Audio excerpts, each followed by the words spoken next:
Oh, whoa, whoa, whoa, whoa, whoa, whoa, whoa. Yeah. Hello, hello, hello. How are you? Hello, how are you? YouTube, YouTube, YouTube. Wow, wow, wow. YouTube, YouTube. I like to complain about YouTube. It's giving me a lot of strikes and this and that. I was like recording, and somehow the recording had music. Where's that coming from? What's going on here? Blah, blah, blah, blah, blah, blah.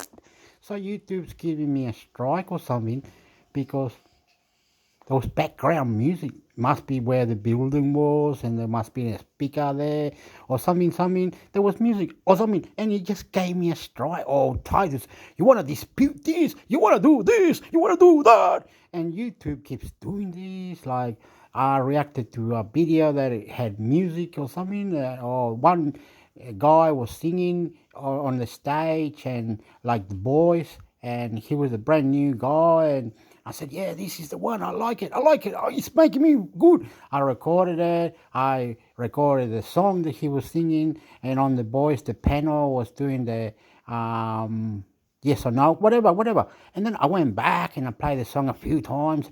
And then I went, and I don't edit my videos. I don't put things. I don't do anything. Just boom, oh yeah. That's what I think. There it is. There you go. Then 10 days later, I said, "Why doesn't it have any views? What happened? What?" Oh, and some Chinese guy and some lady, they're trying to tell me things like, "Hey, mate or friend or hey, or wow, Intermix Hector YouTube, Intermix Hector YouTube, Intermix Hector, you doing it wrong, mate. You're doing it wrong, wrong, wrong, wrong." I said, I'm going. This lady was telling me, "Please go to this website. You can put all the things in the map and all this. This is a special map where you put all your videos. So say you're in Australia, say wherever you went to in the world, just go to wherever it is and leave your YouTube video there, like put it in there." I don't know how, but suddenly he was telling me things to do, whatever this lady was telling me. Then this other bloke, I don't know, German, Chinese, whatever he was, "What are you doing? Why don't you have more? You look how many video, you. I said, "Mate, just relax, relax." I told him to, "Okay, mate, you're blocked. I'm fucking you up, motherfucker. I don't understand you."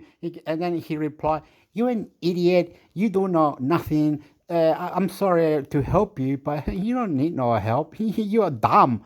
Well, I'm going, "What are you talking about?"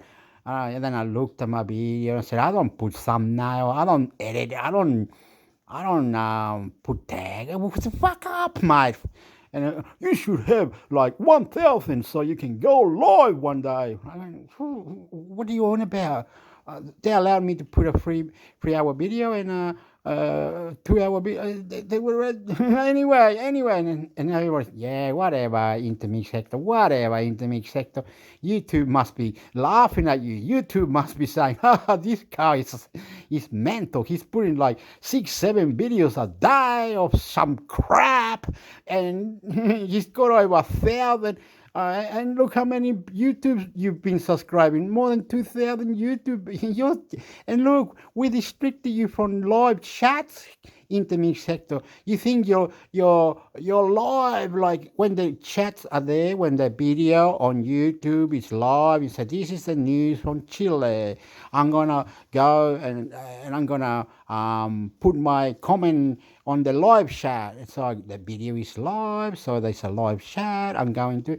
I didn't know. It looks like I'm doing it. Like I'm putting things on. I am Intermix Hector from Australia. Feliz Navidad. Uh, Feliz Año Nuevo. Yeah, I'm writing all this shit, right? And next minute, I said, "What happened if I press the word reload?" So the whole video that is live, the news was live. I pressed reload. I said, where's my text? Where's my text on the live? And I look up, nothing. It doesn't come up. Hey, it's not even there. I don't know why I'm not on some live. I'm subscribed to that live video, that channel, and YouTube. YouTube does a lot of crazy things that I couldn't understand it ever. Like they said, you're supposed to put your settings like this, and if you don't do that, your website won't come alive or something about the website. I went, okay, you killed that. Good, good. Keep killing it because I don't know how to. Whatever. I only had this Chinese and German guy and this lady who tried to help me. These two Chinese and German guys said, "No, there's no word in the hell that we're helping you because you don't want help. We're saying, give us your video, give us a chance. Okay, we're giving you this email, you're following the email, then to this website, and this will do it for you. Just leave your videos there and just close your eyes. Come back in 28 minutes or an hour, whatever, and your 4 videos will be transformed in beautiful, beautiful." And I said, you know what I replied to? Fuck you. Beautiful. Fuck it up, mate. Give a punch in the mouth, mate. Oh, I said, and YouTube was going on about some distraction thing. Like I'm going, should I start swearing again? Fuck it hell. We have updated this part of the YouTube. Please watch this. And I said, what's that? What is that? What is that, YouTube? What are you doing? YouTube was going, I'm just going to go forever. YouTube's going, this is our helpers. I don't know. I don't know the name of it. This was it. This is our helper. Come here, watch this. This tells you if there was an update or these people are the workers for YouTube. They will, whatever the videos, the promoter, whatever. There was a Chinese guy or something. There was a lady or something. I don't know. I'm not going to watch it. I'm not going to. I'm not going to do anything. Like they said, please turn on your history or turn on your comments. I said, they're on pause. That's the way I like it because I don't want to know about it if I left a comment. They said, if you leave too many comments, like, what we're saying. I said, what are you saying? What is it? Okay, Intermix Hector. Looks like you're spamming now. You're doing like 290 comments to 290 videos. So you've been there for 3 hours watching this and you're just comment to this video. You're commenting to every video, 299. No, we think that's a spam. So we've restricted you. We hate you, heck. We hate you, Intermix Heck. That's what it sounds like. It's like a voice is going, you Intermix Hector. You know what you've done? You've done shit all on the settings and the tags and the photo, whatever it was meant to put. And I went, fuck up. If I care. I said, this one might need tags and shit. Well, let's put this one. And then about 20 videos, nothing. I don't care. I don't give a stuff. What happened? I know this pretty lady was trying to help me.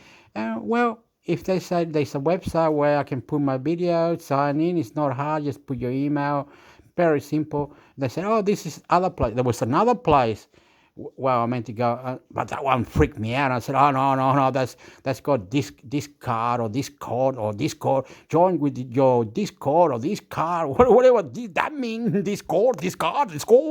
Fuck you. Another one, Twitch or something, where you go there and you can play computer. Fuck the computer.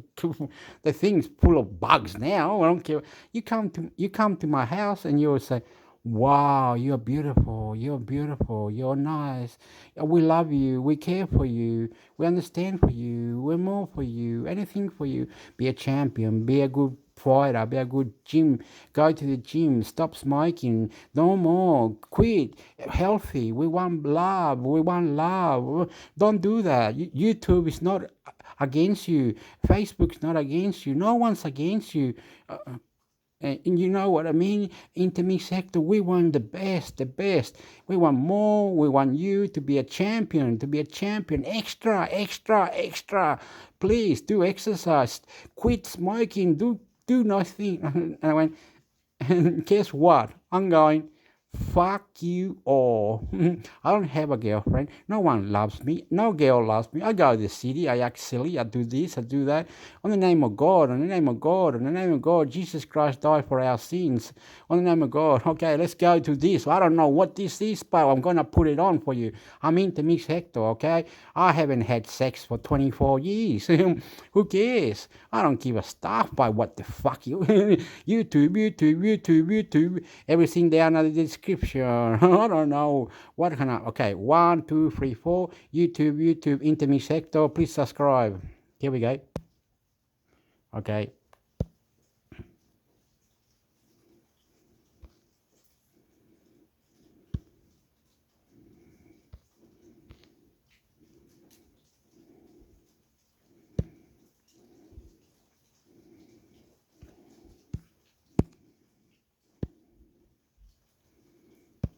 This is football. Kylian Mbappé will be given until mid-January to decide if he wants to join Real Madrid. Paper Talk Football News Sky Sports. The top stories and transfer rumors from Saturday's newspapers. The Athletic. Real Madrid will make a move for Kylian Mbappé but will only give the PSG star until mid-January to decide on whether or not he will join the club. Daily Mail. Crystal Palace have been told Arsenal striker Eddie Nketiah is not available in January after the Eagles made an inquiry for his services. Arsenal's chances of winning the Premier League title this season have been given a 15% downgrade by Opta supercomputer. David Moyes is set to end speculation surrounding his future by signing a new contract with West Ham after gate-crashing the Premier League's top 6. Please use Chrome browser for a more accessible video player. Video player is loading. Current time 0-100 hours. Duration 0-100 hours. Remaining time -0-100 hours. Beginning of dialog window.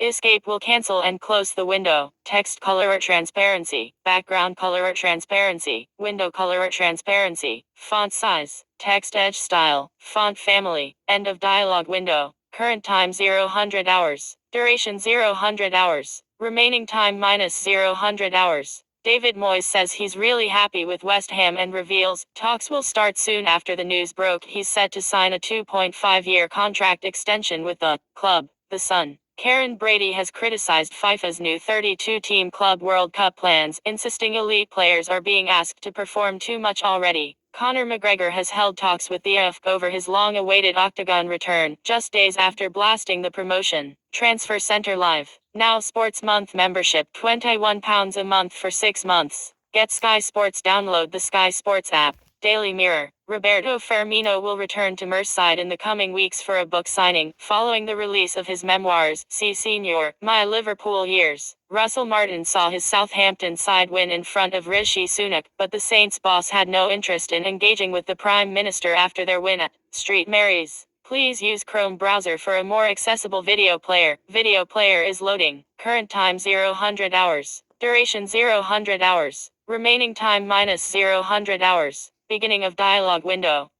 Escape will cancel and close the window. Text color or transparency. Background color or transparency. Window color or transparency. Font size. Text edge style. Font family. And What are you doing?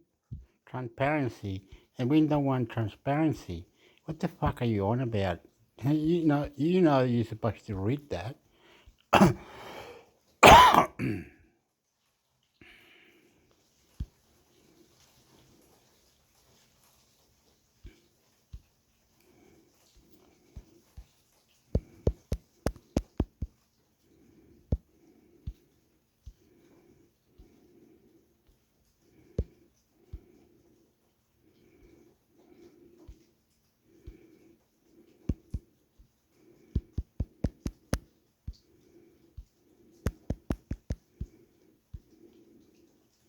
So what happened when I do that? Just go transparency, whatever it is. That's Transfer Center Live. Carlo Ancelotti signs new contract at Real Madrid until 2026. Transfer Center, new Sky Sports. Ancelotti signs new Real Madrid contract. Real Madrid manager Carlo Ancelotti has signed a new contract at the club until 2026. The Italian manager has won 10 trophies at the Spanish Giants, including 2 Champions League trophies and 2 Club World Cups. Ancelotti was strongly linked with the Brazil national team job in recent years, but will now be staying at the Santiago Bernabeu. Spurs interested in Genoa centre-back Dragusin. Latest from Sky Sports News: Lyle Thomas and Michael Bridge. Tottenham are interested in signing Genoa's Radu Dragusin. The club are considering a formal approach to sign the centre-back, who is valued at £26 and 30 meters. The Romania international has made Spurs centre-back shortlist for the January window, along with several others. Ange Postecoglou has made the position his priority, and Spurs are also keen on Nice's Jean-Claire Todibo, but a deal is thought to be very unlikely to achieve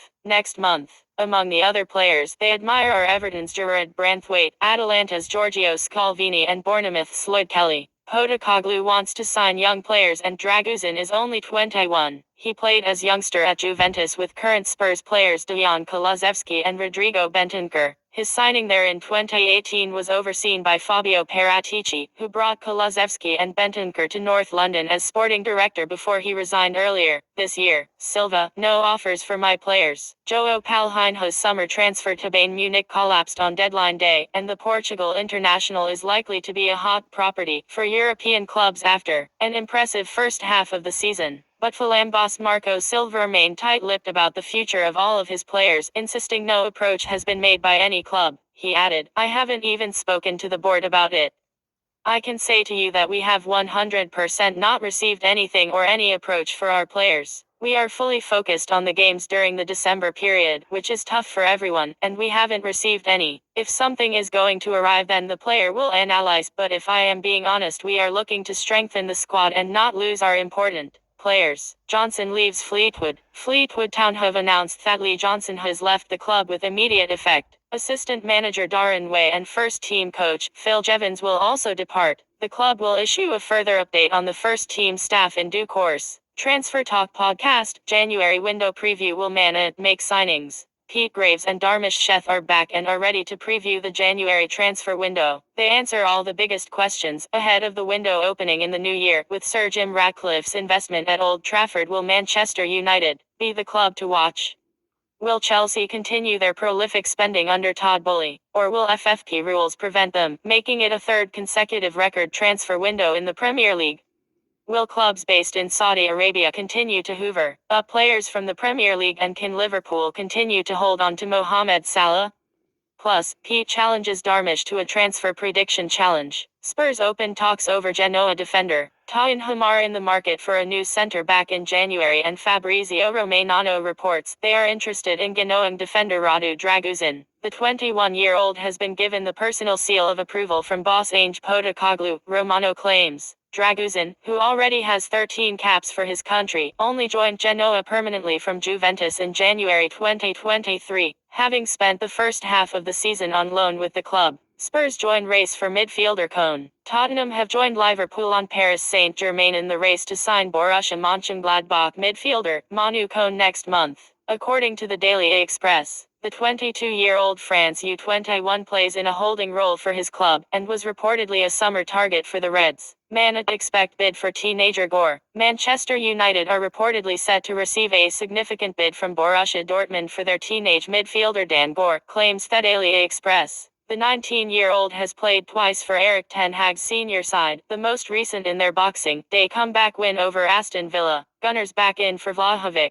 Arsenal have renewed their interest in signing Dusan Vlahovic, according to the Daily Express, but Gunners transfer chief Edu is reportedly refusing to pay more than £35 for the Juventus player. The Serbian forward has scored 6 goals in 15 Serie A games for the Old Lady this season. Eagles fail in Encatia swoop. Crystal Palace have been told Arsenal striker Encatia is not available in January after the Eagles made an inquiry for his services, claims today's Daily Mail. Encatia has scored 5 Premier League goals for the Gunners this season, including a first league hat-trick against Sheffield United. Real to reignite Mbappe interest in January. Real Madrid will make a move for Kylian Mbappe, but will only give Thepsk star until mid-January to decide on whether or not he will join the club. Report Athletic. Papers, Real Madrid to reignite interest in Kylian Mbappe. The top stories and transfer rumors from Saturday's newspapers. Fernando terminates Sevilla contract. Fernando Reguesh has terminated his contract at Villa by mutual consent and now looks set for a return back to his native Brazil. Butland praises Clement impact at Rangers. Jack Butland gives an insight into the impact. Manager Philip Clementhis made 8 Rangers since taking over and looks ahead to facing Celtic. RB Leipzig keen on Barcatina Alarcon. RB Leipzig are keen on a January move for Barcelonangster Angel Alarcon according to Mundo Deportivo. The attacking midfielder's contract at Barcelona is currently set to expire in 2025. Moyes, new deals sorted in due course. West Ham boss David Moyes addressed speculation earlier that he was on the verge of signing a new contract. I'm really happy in the environment I work in here.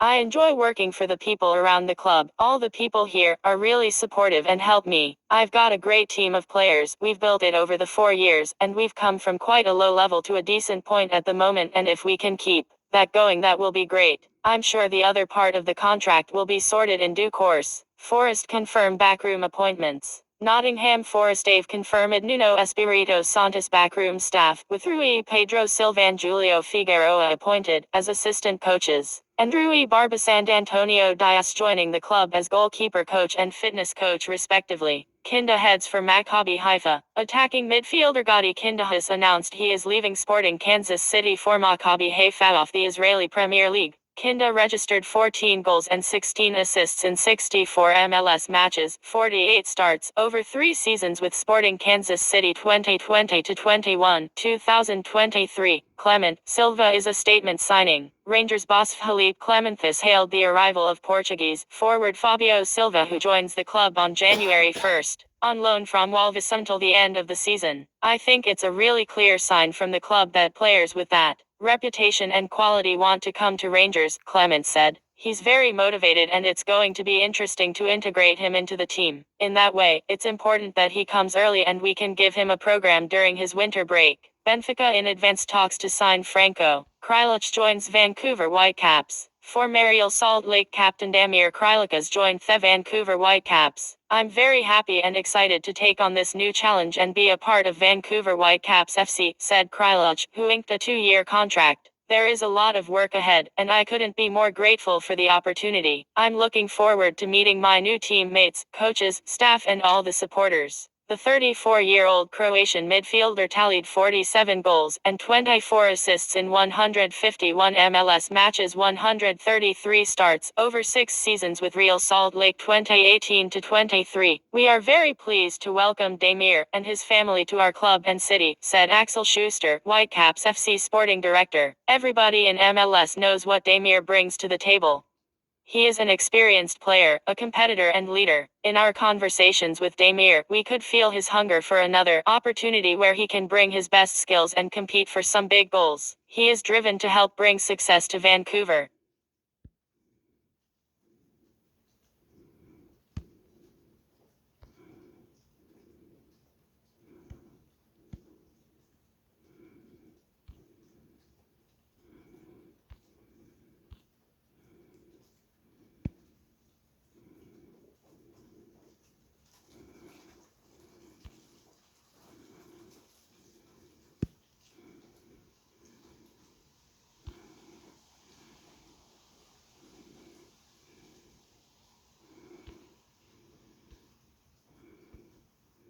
Will have to sell, because as we saw in the last window, there was that cut-off point, a certain date, I think it was the end of June, where they had to have made so much money to comply with financial fair play rules before they went back into the market. And they did go back into the market, and now the cycle is continuing again.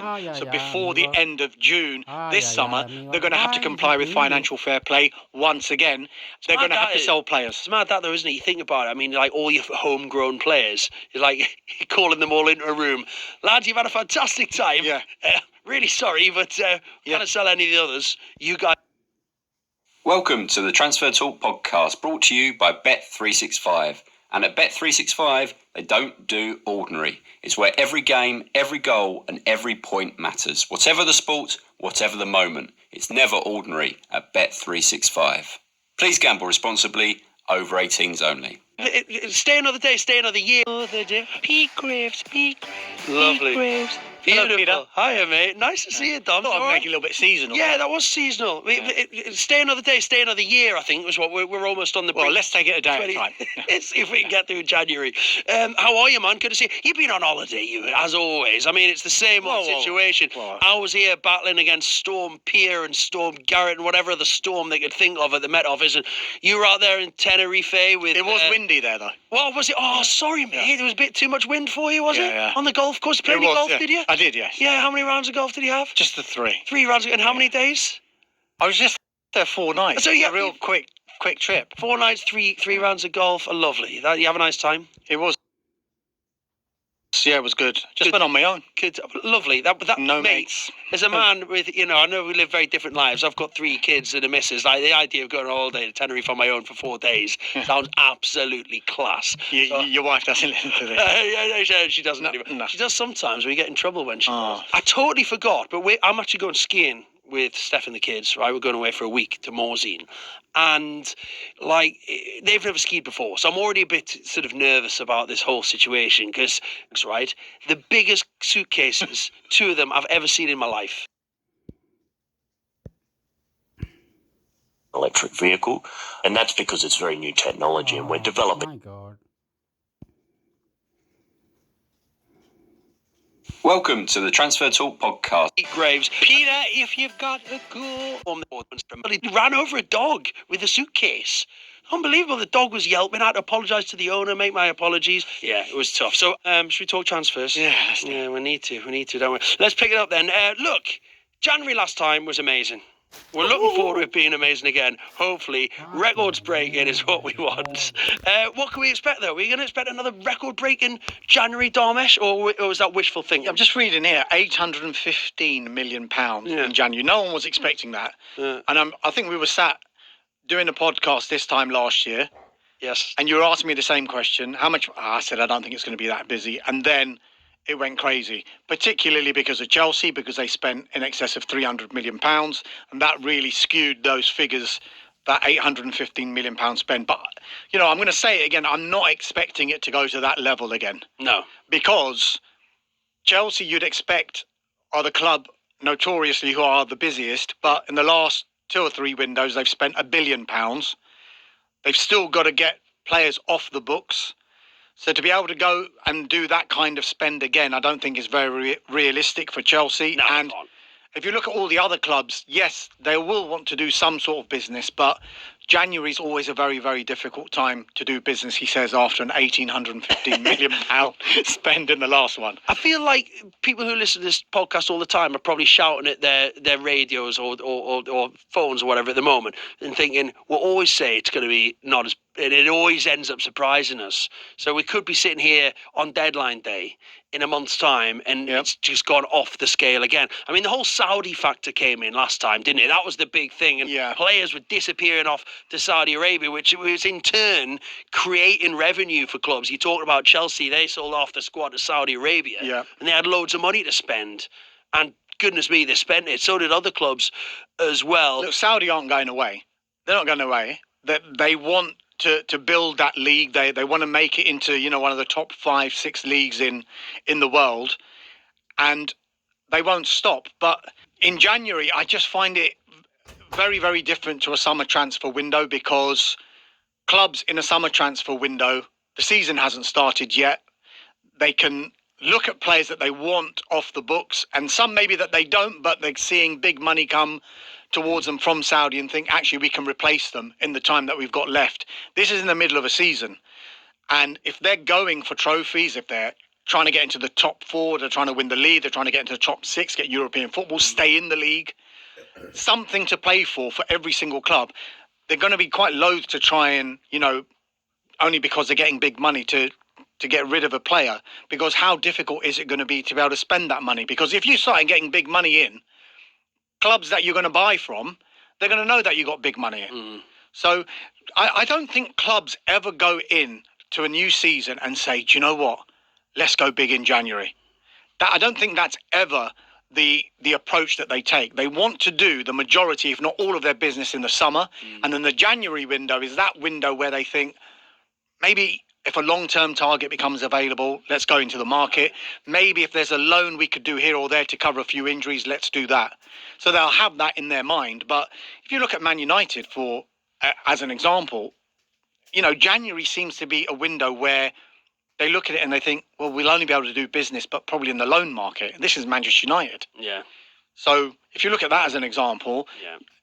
the other clubs who probably won't have the resources that United have got, what chance have they got to be able to go really, really big in a window? You get a lot of looking over the garden fence in January, I always think. It's the similar situation where you look over your garden fence and you see that your neighbour's got a brand new, top-of-the-range shed, and you think, can't you fancy a shed myself, you know what I mean? Or you look out the front and they've bought themselves a new car.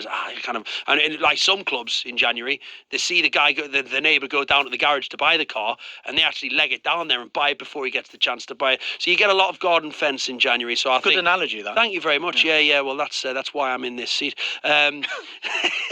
Not only my stories about suitcases.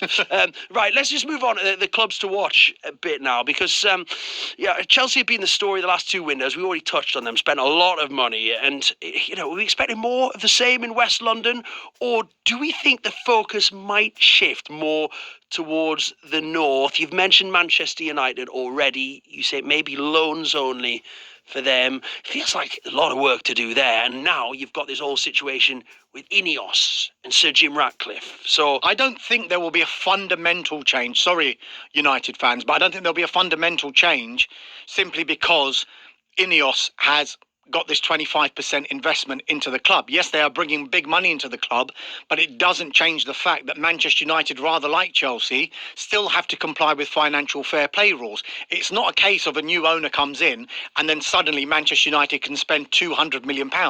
They still have to comply with these financial fair play regulations. So I don't think it's going to be a case of Ineos coming in and thinking, here you go, Eric Ten Hag, here's loads of money. What I think will happen is they will assess the whole squad. They'll assess the managerial and the coaching situation. They'll assess the position of sporting director as well, because I think that could be a real prime issue for Manchester United under Ineos, simply because they're being given control of the footballing side of the club. That is something that they haven't been addressing since. there's more off the field work at Manchester United, you reckon, coming up in the But coming months. it's all linked into what happens on the field, isn't it? Because a sporting director will dictate, you think, the recruitment of the club and the managerial situation as well. They will assess everything that's happening there. I know people are questioning Eric Ten Hag's future, the future of so many of these players. But the fact of the matter is, they want to come in and have a look at everything around that club. Makes sense. The playing staff, the managerial staff, everything. And they can't be making knee-jerk decisions here. Yeah. Exactly. And they've already written that open letter, haven't they? This is going to take time. Chelsea, if you remember, yes, we do know that they spent a hell of a lot of money in the last two transfer windows. Last 2 or 3 transfer windows. We're talking, a £1 billion spend. But they also did really, really well when they sold players, which a lot of clubs have found it difficult to do. And you mentioned the Saudi factor. They recouped a hell of a lot of money from some of their sales. Now, Chelsea have still got to look at financial fair play and complying with those regulations. So if they are to go into the market to try and bring in players, it seems to me that they will have to try and offload some of that squad as well.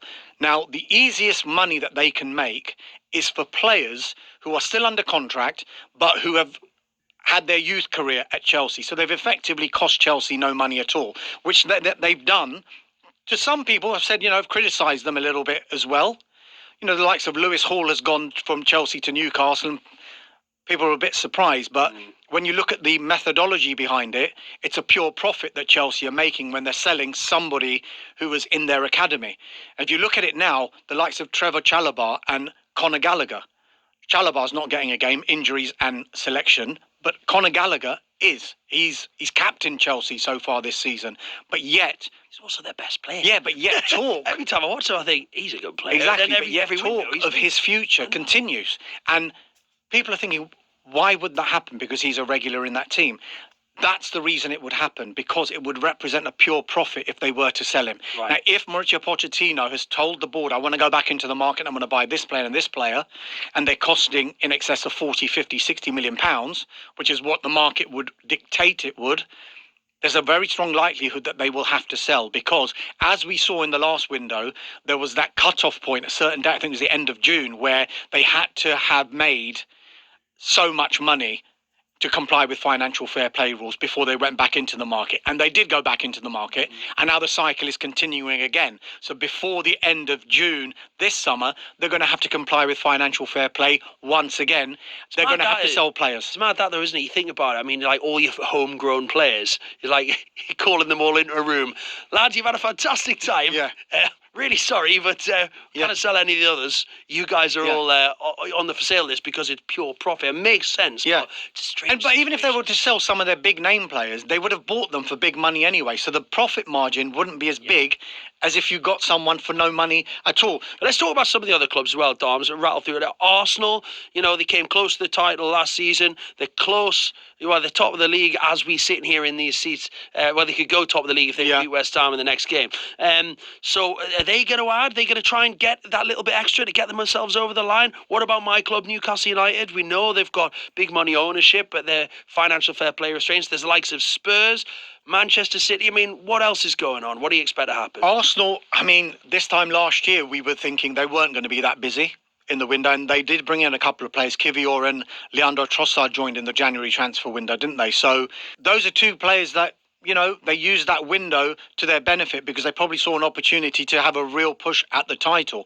Maybe they didn't expect to be in that position. I think this time they probably did expect to be in and around it, and they really did go for it, didn't they, in the summer, particularly with Declan Rice, a fee in excess of £100 million to bring him from West Ham United to the Emirates. I don't think Arsenal will be really, really busy. I think they're a club that they'll have their eyes open. A lot can happen within 2 weeks of a window opening. You could go into a transfer window and think, no, I'm fine with this squad. But then 2 weeks into it, thinking, actually, we could recruit here. And if potentially a long-term target becomes available, or maybe like how Manchester United have done it in the past, bring in a loan signing, see how that works out just to beef up the numbers in that squad. Because come February, March time, if they're still in the FA Cup, they're going to be in 3 competitions. They're into the last 16 of the Champions League as well. They're in a title race, you'd have to say now, and also the FA Cup. So they will want a squad. Targets. Is Tony a potential then? I mean, we haven't seen him play for such a long time because of his ban. He's coming back. He's close to making his return. Is he one that Arsenal could go for? As we know, goals win titles. So look, a couple of months ago, the information we were getting was that Brentford would only be selling Ivan Toney if you're talking a fee of in excess of £100 million. Now, are a club going to pay £100 million in January, £100 million at any other time of the year? Yes, I know a couple of clubs have done that. Arsenal have done that themselves. It's whether they would do that for a player like Ivan Toney, and whether Ivan Toney maybe feels a degree of loyalty towards Brentford because of the ban. They've stood by him. He's been training with them. He's back in action come the middle of January. So Brentford, I think, will be expecting him to stay. But some of the noises coming out of Brentford now is, look, they're not ruling out a sale, but they're kind of saying it would require a decent fee.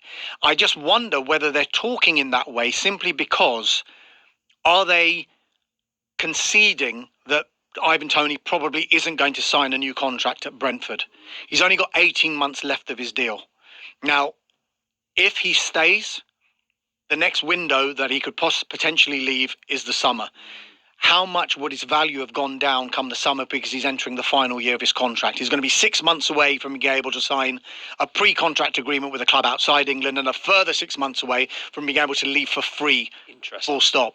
So it's going to be very, very interesting, this Ivan Toney one. Do I think he'll leave? I think he'll probably stay until at least the summer.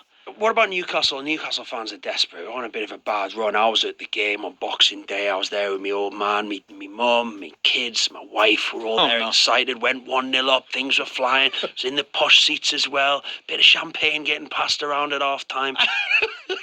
Dear me. It all went, the bubbles burst in the champers in the second half, trust me. The Newcastle fans desperate for players, but I know you sometimes come to me on Newcastle stuff. I just think it's going to be really difficult for them. Really, really difficult. Think about the players that they signed in the summer. Tonali, banned. Harvey Barnes, injured. Livramento brought for the future, and he's come in. He's done a decent job. Lewis Hall barely played. You know, these players that came in from the window that hasn't been maybe the success that Eddie Howe would have been hoping for. Do you think there's anything to come in January, or will it be a case of selling? Will they take advantage of the Saudi market? I think, what's that song by Green Day? Wake me up when September ends. Just wake me up when December ends for you and the rest. Oh, wake me up at the end of the season. Well, you know what? This is the reality of Newcastle summed up. I went into this season. We were dreaming of games against Real Madrid, right? Our biggest game of this season by a mile is Sunderland away. It's huge. So I've gone from thinking, imagine Real Madrid. Now I'm like, we've got to beat Sunderland. That's, that all the Newcastle fans are thinking the same thing. That game is enormous in the region. It's interesting, actually, because when that draw was made, I think all the Newcastle fans were rejoicing, weren't they? Now, they're kind of looking at it quite nervously. Can't win anything away from home. It's horrendous. But do you think they're going to get a couple of bodies in? It's hard to see, isn't it? And Eddie Howe's fiercely loyal to his players. And he was asked a question, wasn't he? And he's notorious for keeping his cards close to his chest. We know that, Eddie Howe. But he did say the answers are always within. I'm just wondering, I mean, you watch them week in, week out. Do you think the answers lie within that squad, or does he need to recruit? The midfield area is potentially one because of the Sandro Tonali one.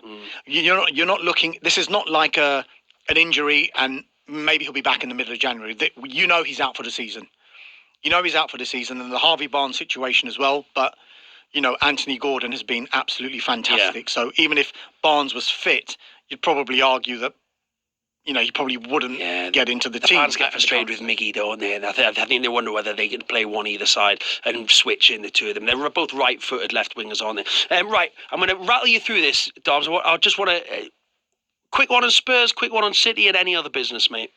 Tottenham, he's already said that a centre-back is the priority in this transfer window, and you can see why.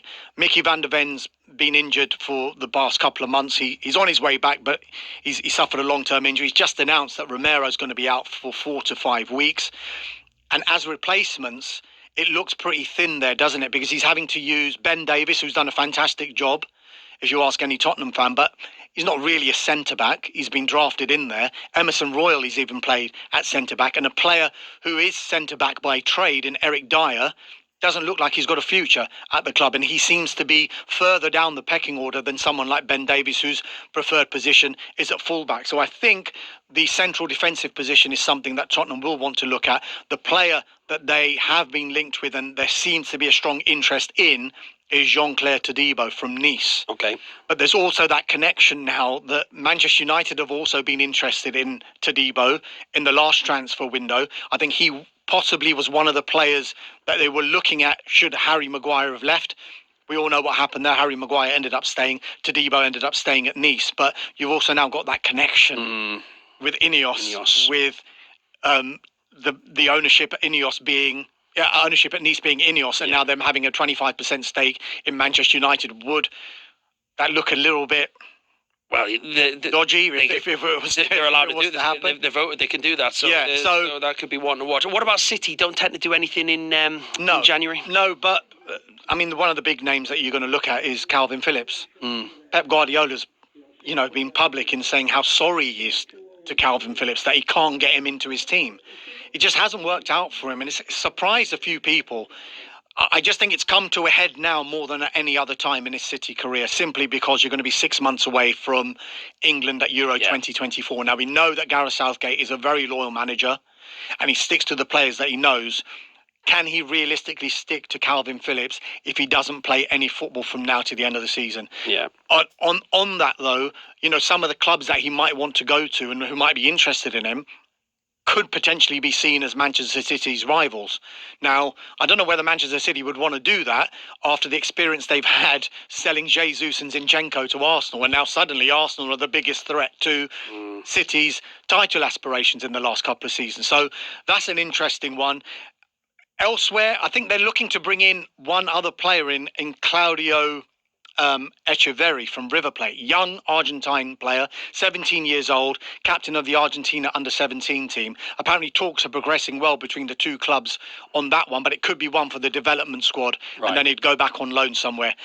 Elsewhere, Do Villa look at this as a unique opportunity to maybe push on and try and really get that top 4 place? Nottingham Forest, always busy in a transfer window, and now they've got a new manager in Nuno Espirito Santo. Will he want to bring in some of his own players to fit his philosophy? There's no pegs left. Lads, there's no pegs left in the dressing room at Forest. Yeah. And then the bottom 3 is really interesting. The current bottom 3, as we record this, are the teams that came down from the Championship. They are going to have to think in a slightly different way, I think, because if they do want to recruit, are they going to have to recruit not only for this season, but also recruit players that will stay with them if they do get relegated to the Championship? So maybe there could be some movement with those 3 clubs as well. Okay, I've got a list here of players to watch, right? So, Doms, I'm going to go through them one by one, and you can tell me. Man, we always talk about in the transfer windows, Kylian Mbappe, still at PSG. What's going to happen with him in this window? I don't think anything will happen in this window. I think he will end up staying at Paris Saint-Germain in this transfer window. He's got 6 months left of his contract, but there is that option, player option, admittedly, to extend for a further year. Now, we know that there have been talks between Kylian Mbappe and Paris Saint-Germain over a new contract, be that in the guise of a brand new contract at PSG or the triggering of that extension for a further year. Either way, I think it's all pointing towards Mbappe staying and almost keeping that promise, in inverted commas, that was made between both parties that he would never leave for free from Paris Saint-Germain, because that was threatening to happen when it was getting really unsavoury between player and club during the summer. But it looks like that they've repaired the relationship that they had, that seemed broken, and it seems now that he will stay. And if he is to leave, then Paris Saint-Germain, as much as they wouldn't want him to go, will still be getting a hefty transfer fee if he was to go. And Nate, we got pelters, or I know I did, from Liverpool fans, on deadline day for just We can't control who's interested in Mohamed Salah. daring to mention that Saudi Arabia were trying to attract Mo Salah. Are they going to come back? Should Liverpool fans be worried in Jan? We mentioned it at the top. Saudi Arabia aren't going to stop. This is the real deal. They want to bring in some of the best players in the world. Mohamed Salah, they've made no secret. It is no secret they desperately want Mohamed Salah in the Saudi Pro League. They want him. Are they going to get him in January? You can almost guarantee there's no chance of that happening because Liverpool simply won't entertain that. Come the summer, he's got 12 months left of his contract. That's when it's going to come to a head. Whether the position of Liverpool, what happens this season, what Mohamed Salah wants to do, what kind of talks they'll have over a new contract, but it will have to come to a head in the summer because they don't want to be in a position, Liverpool, where they're not going to get any money for him if he's going to see out a contract and not sign a new deal. There's nothing to say that he won't sign a new deal at Liverpool. We don't know what's going to happen on that front. What we do know is that Saudi Arabia do want Mohamed Salah. Are they going to stop pursuing him? No. Okay, well, we'll keep an eye on that and promise you we'll only mention it if it's actually, if there is genuine interest, which almost certainly will be. I've got a couple of strikers here, I've got 3 strikers on my list, actually. We've already spoken about Ivan Toney, haven't we? But Victor Osimhen and Evan Ferguson are both on my list as well of players to ask you about. Osimhen just signed a new deal, hasn't he, at Napoli? Yeah, What's that? Has it got a buyout clause in it? It has, yes. So this is an interesting one because there was lots of talk about his contract, whether he was going to sign a new contract, and it's obviously going to be painted as a positive from the Napoli side, but it does come with that caveat being the release clause. Now, I think there must have been so many negotiations between both parties because Napoli don't want to lose the player. I think Victor Osimhen loves Napoli. He won the league title with them, spearheaded them to that league title, didn't he, last season? However, he does have ambitions to maybe play in the Premier League or in La Liga. He wants to have that option remaining open. He doesn't want to be in a position Do you know roughly how much it is? There's talk that it's around 130 million euros, which looks like a lot of money, but probably isn't out of reach if you're desperately wanting to bring in Victor Osimhen. No. And I think that would probably please all parties in that Napoli are thinking, we're going to get big money if he's going to leave. And Osimhen's thinking, right, I'm happy at Napoli, but there is still the option, a realistic option for me to be able to fulfill other ambitions if a club comes in with that money. Oh, that's interesting. I like that. Evan Ferguson, I can't see him going in this transfer window. He is going to attract a lot of interest, maybe not so much in this window, but definitely in the summer. Brighton, we know, drive a hard bargain. He's just signed a new contract as well. Yeah, and they've got European football to look forward to after Christmas. Exactly. And we don't think Brighton's style is to insert release clauses. They simply don't do it. And we've seen it with Moises Caicedo. There obviously wasn't a release clause there because Chelsea had to end up paying £115 million for him. I think they'd be looking in the region of that much money for Evan Ferguson as well. Quick word on João Palhinha, and then I'm going to come on some... Yeah, João predictions. Palhinha. I mean, he was so close, wasn't he, to going to Bayern Munich. He went all the way there. Tried to sign, waited for that call. That's always the best one. Waited for that call, but Fulham couldn't get a replacement. And I think what worked against Palhinha and Bayern was also the fact that it was a 5 o'clock deadline, whereas in England it was 11 o'clock. So Yeah. Bayern Munich had to get that deal done by 5 o'clock. Effectively, Fulham had to get a replacement in by 5 o'clock. I don't think they were close to being able to do that. Chance this gets revisited then, you reckon? Potentially, because Yeah.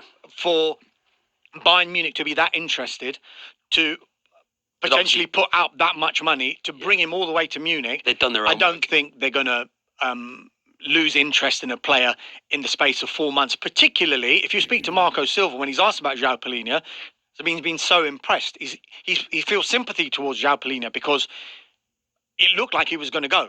His mind was gone. I'm going to go to join Bayern Munich. And then when he had to come back, I think he missed 1 or 2 games because his mind wasn't right, Yeah. which you know half expect. But Marco Silva was full of praise for him because he said he's turned it around and he's turned in great performances for Fulham. I know how it feels. My mind's gone towards the cantina, so I'm going to get through this section 4, which has got transfer window predictions here. We've got a bit of We're both doing these. Pete Graves versus Dharma Sheth. Yeah, so I'll go through it. Well, I'll tell you what, we'll ping pong it, right?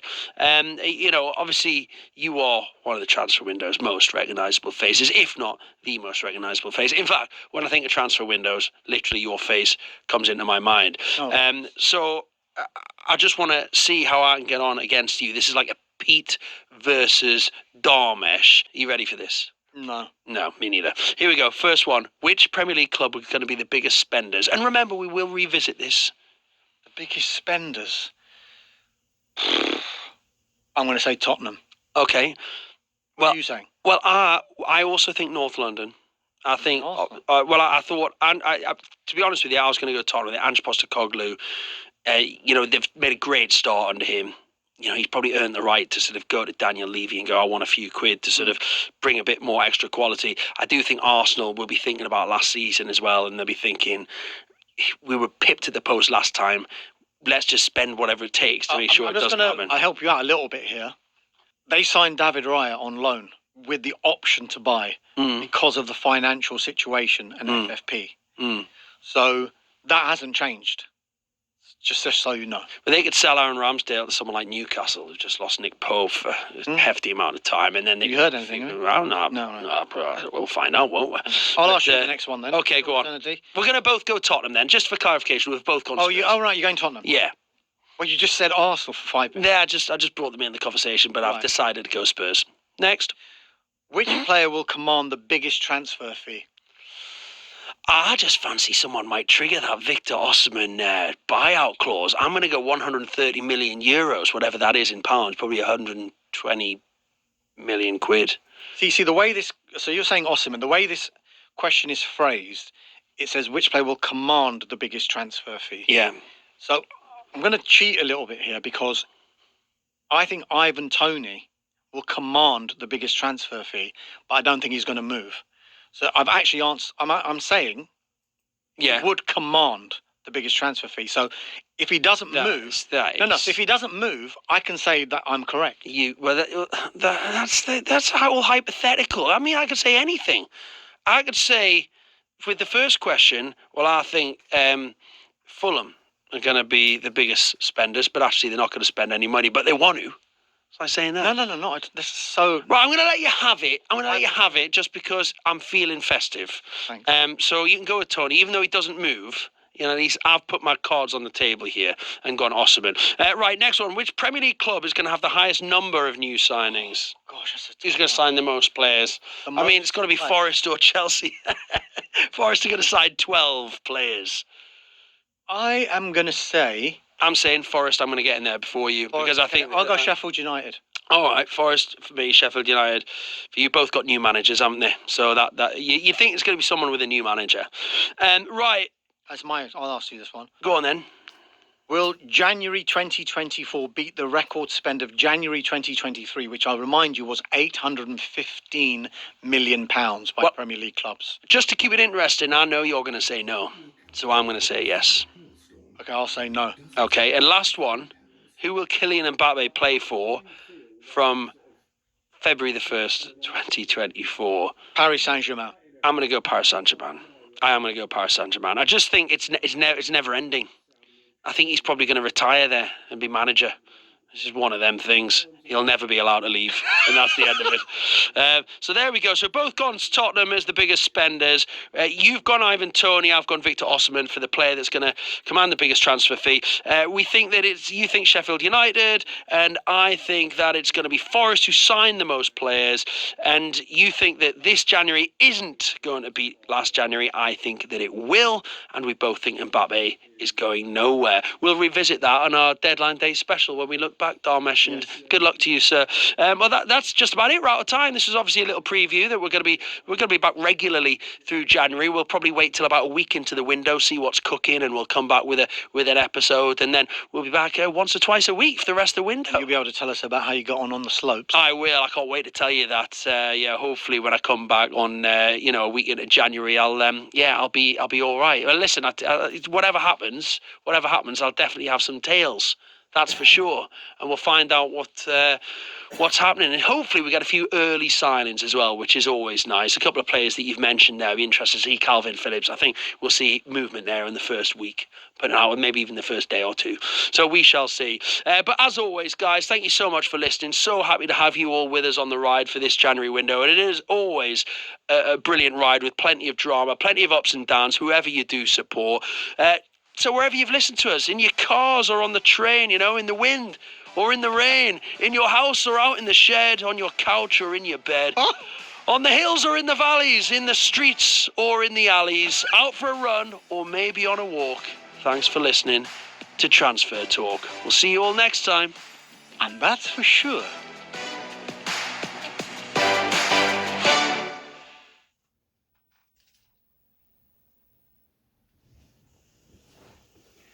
Okay, I'm going to narrate as I do this. Notice that the clock He is just jumps ticking. to the next one, over- eh? He jumps to the he's like, oh, I'm gonna go there. Oh mate. But he don't don't worry. Don't worry, Hector. It's alright, bro. It's alright, bro. Okay. On the continue what's this shit? I have to write this down. On the continent. Is it? Hello? Oh yeah. I can see. Yeah. Sounds good. Look good. This is one. Oh, there you go. 25 minutes. What's that about?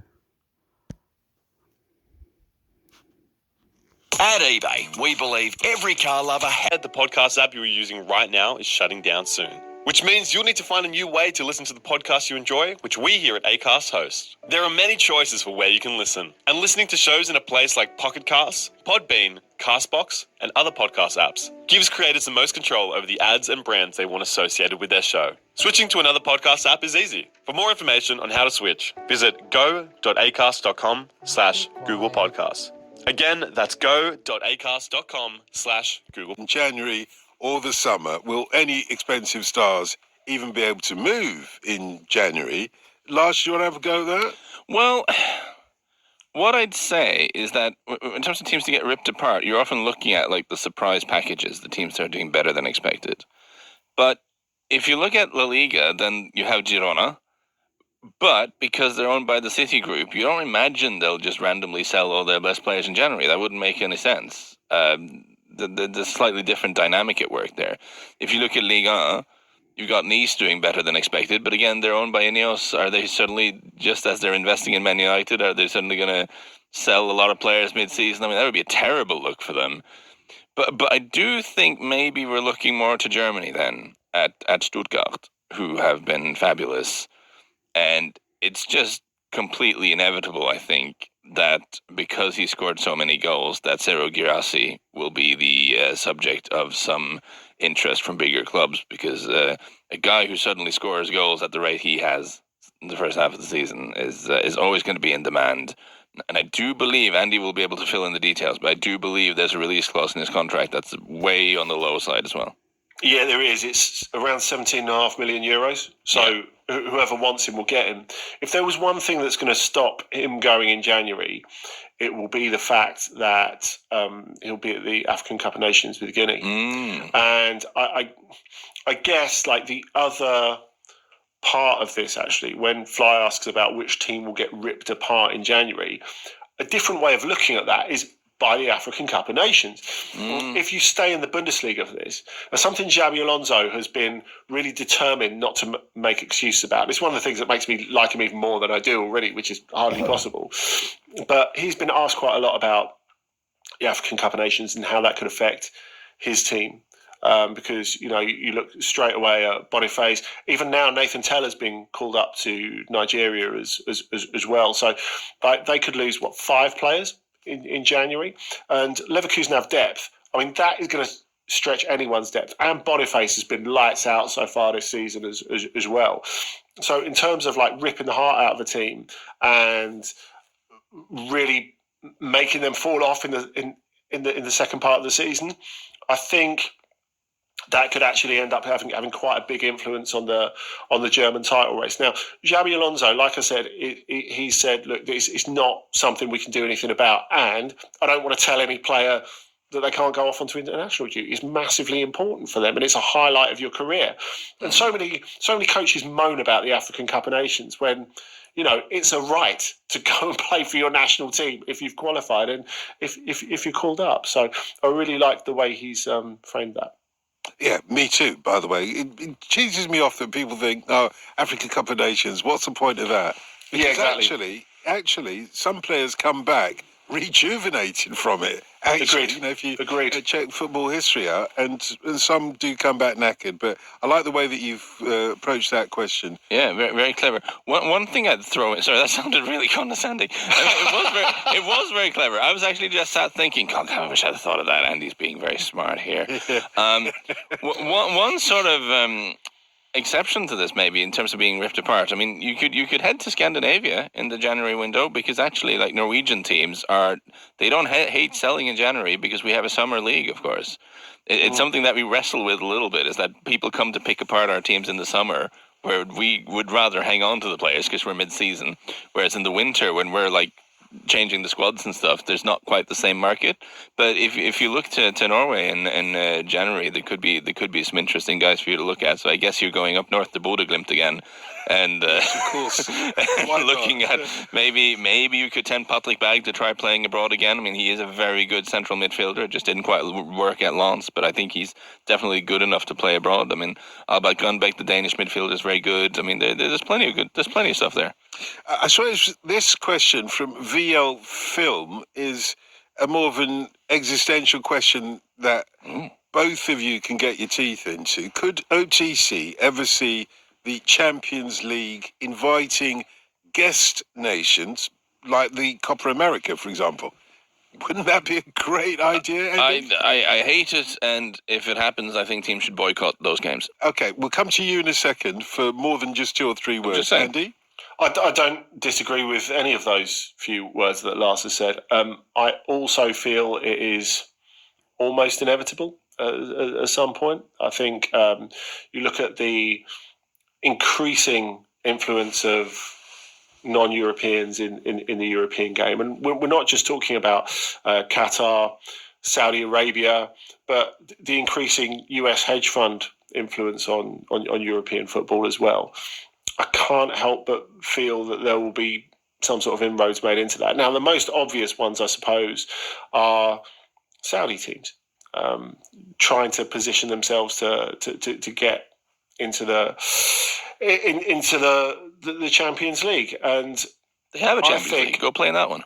Yeah, well, that's right, isn't it? But I do feel that sort of cross-pollination is not quite inevitable, because we can't know how profound and long the Saudi influence on European football is going to be at the moment, because in terms of Saudi influence on European football at elite level, it's still quite new, both with getting top European players to go to the Saudi Pro League and in terms of the takeover of Newcastle United, which was still less than 2.5 years ago. But, they want to move in that direction. And I think you look at the influence of non-Europeans in, say, the ECA. You look at the post-Super League picture and the fact that Nasser Al-Khelafi has got far more influence. Obviously, Qatari and QSI has got much more influence in European football than they used to, having stuck with UEFA and taken advantage of that. So, I think there's something to be done there. You see, Lars? But if we're going to continue to riff on this, because it is the obvious thing, right? When we're talking about this, what we're talking about is mostly the prospect of the Saudi clubs being able to force their way in somehow. The assumption would be that it'd be one of the 4 clubs that are owned by the PIF, the Saudi Public Investment Fund, Al Ittihad, Al Ahly, Al Nasser, and Al Hilal. One of those would be, those are the sort of big prestige clubs, but of course, Newcastle will be expecting to qualify for the Champions League for the foreseeable. So then we'll have, what's the thinking there? Are we just going to have one of the Saudi clubs? Are we going to have more of the Saudi clubs that are owned by the same company going in with Newcastle being owned by the same company? Like, this is ludicrous. Like, quite aside from the cultural aspect of the European Champions League being for European teams, that's not very complicated. Look at a map. The notion of any of the PIF clubs being invited in when you're very likely to have a PIF-owned club from England there is fully ridiculous. And it shouldn't happen. It's very obvious that it shouldn't happen. And it'd be an absolute disgrace if UEFA allow it. And I hope that certain clubs around the continent would discover some kind of spine and boycott those games. But isn't it the case that Andy's correct? Is whether you like it or not, it's an inevitability because there's money there. I know people, because you're following the money. People would say that the Super League wasn't an inevitability because there's money there, and they managed to screw that up. Now, that was mostly because it was so fantastically badly done that people were able to stop it through fan movements, through protests by prominent figures in the media, whatever. But there is still a space for fans actually making their voices heard. Now, Saudi, generally, by the way they managed to maneuver the World Cup in their direction, suggests that they're a little bit smarter than the absolute bozos who tried to start the Super League. Still can't get over how badly done that was. But so maybe they'll be able to do this on the sly in a way that's harder to stop. But I still believe, I'm very naive about certain things, and I still believe it's possible to stand up for some semblance of principles in here.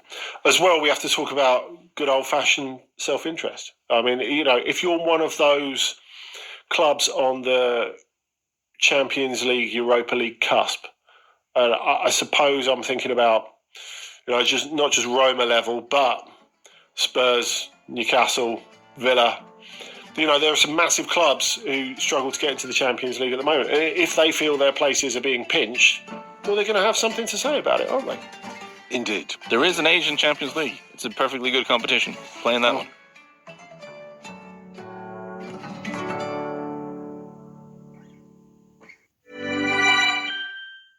At eBay, we believe every car lover has a thing. A take it apart and put it back together thing. A muscle car or a 4x4 thing. I can't wait to show my mates thing. If you've got a car thing, fuel it, find it and shop it on eBay. ebay.com.au. Hey Google Podcast listener. As you may be aware, the podcast app you're using right now is shutting down soon. Which means you'll need to find a new way to listen to the podcast you enjoy, which we here at Acast host. There are many choices for where you can listen, and listening to shows in a place like Pocket Casts, Podbean, Castbox, and other podcast apps gives creators the most control over the ads and brands they want associated with their show. Switching to another podcast app is easy. For more information on how to switch, visit go.acast.com/Google Podcasts. Again, that's go.acast.com/Google Podcasts.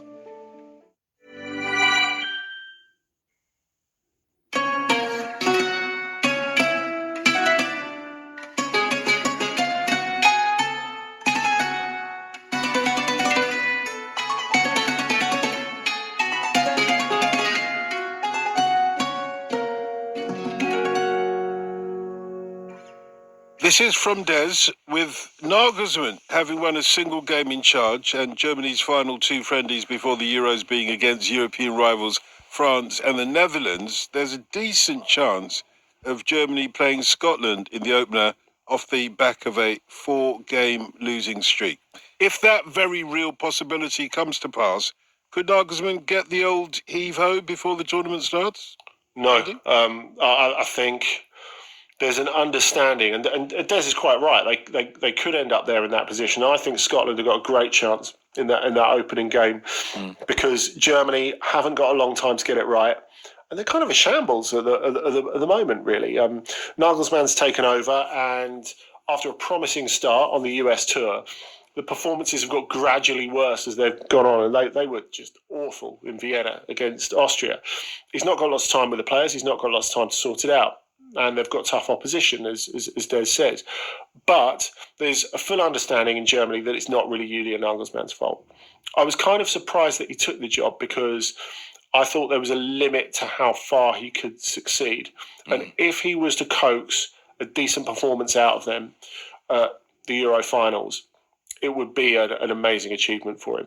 But whether he does well or does badly, I don't think it'll affect the market for his services after when he goes back into club management, as I'm sure he will, at the completion of the Euros. So, look, I think there's an understanding there's a concern about the sort of players that Germany produce, about the imbalance of players that Germany produce, and also about the lack of development of the existing talent as well. So, look, there are a whole load of issues. Administrative issues as well, not just on-pitch issues. And I don't think anyone who's been following it would really blame it on Nagelsmann. And, all they would achieve by bidding him, even if they were to have 2 terrible performances coming up next, is just, to heap scorn and ridicule on the DFB. And, that's surely something that they want to avoid. Yeah, if you fire someone after a certain period of time, it looks like they've done a bad job. If you fire someone immediately, then obviously you've done a bad job appointing them. I do wonder about Nagelsmann, national team manager, Andy. I think just from what we know about how he likes to work, he's quite detailed in the tactical stuff. What we know from his time at Bayern is that he didn't necessarily connect or fully win the trust of the biggest stars in that dressing room.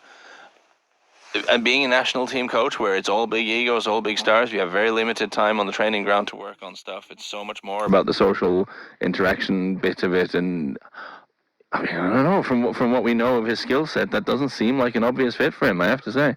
But I think it's a case of, availability and necessity. I don't think he would have got the job under normal circumstances, either for him or for them. But having said that, I do think the line about him not really connecting with some of the players at Bayern, most of them were sad to see him go. It's one of those retrospective lines peddled by the club to make it look as if they're not idiots for sacking him. You talked about like sacking people in double quick time. They sacked him less than 2 years into a 5-year contract, having paid 25 million to spring him from Leipzig, which to me looks like horrendous planning.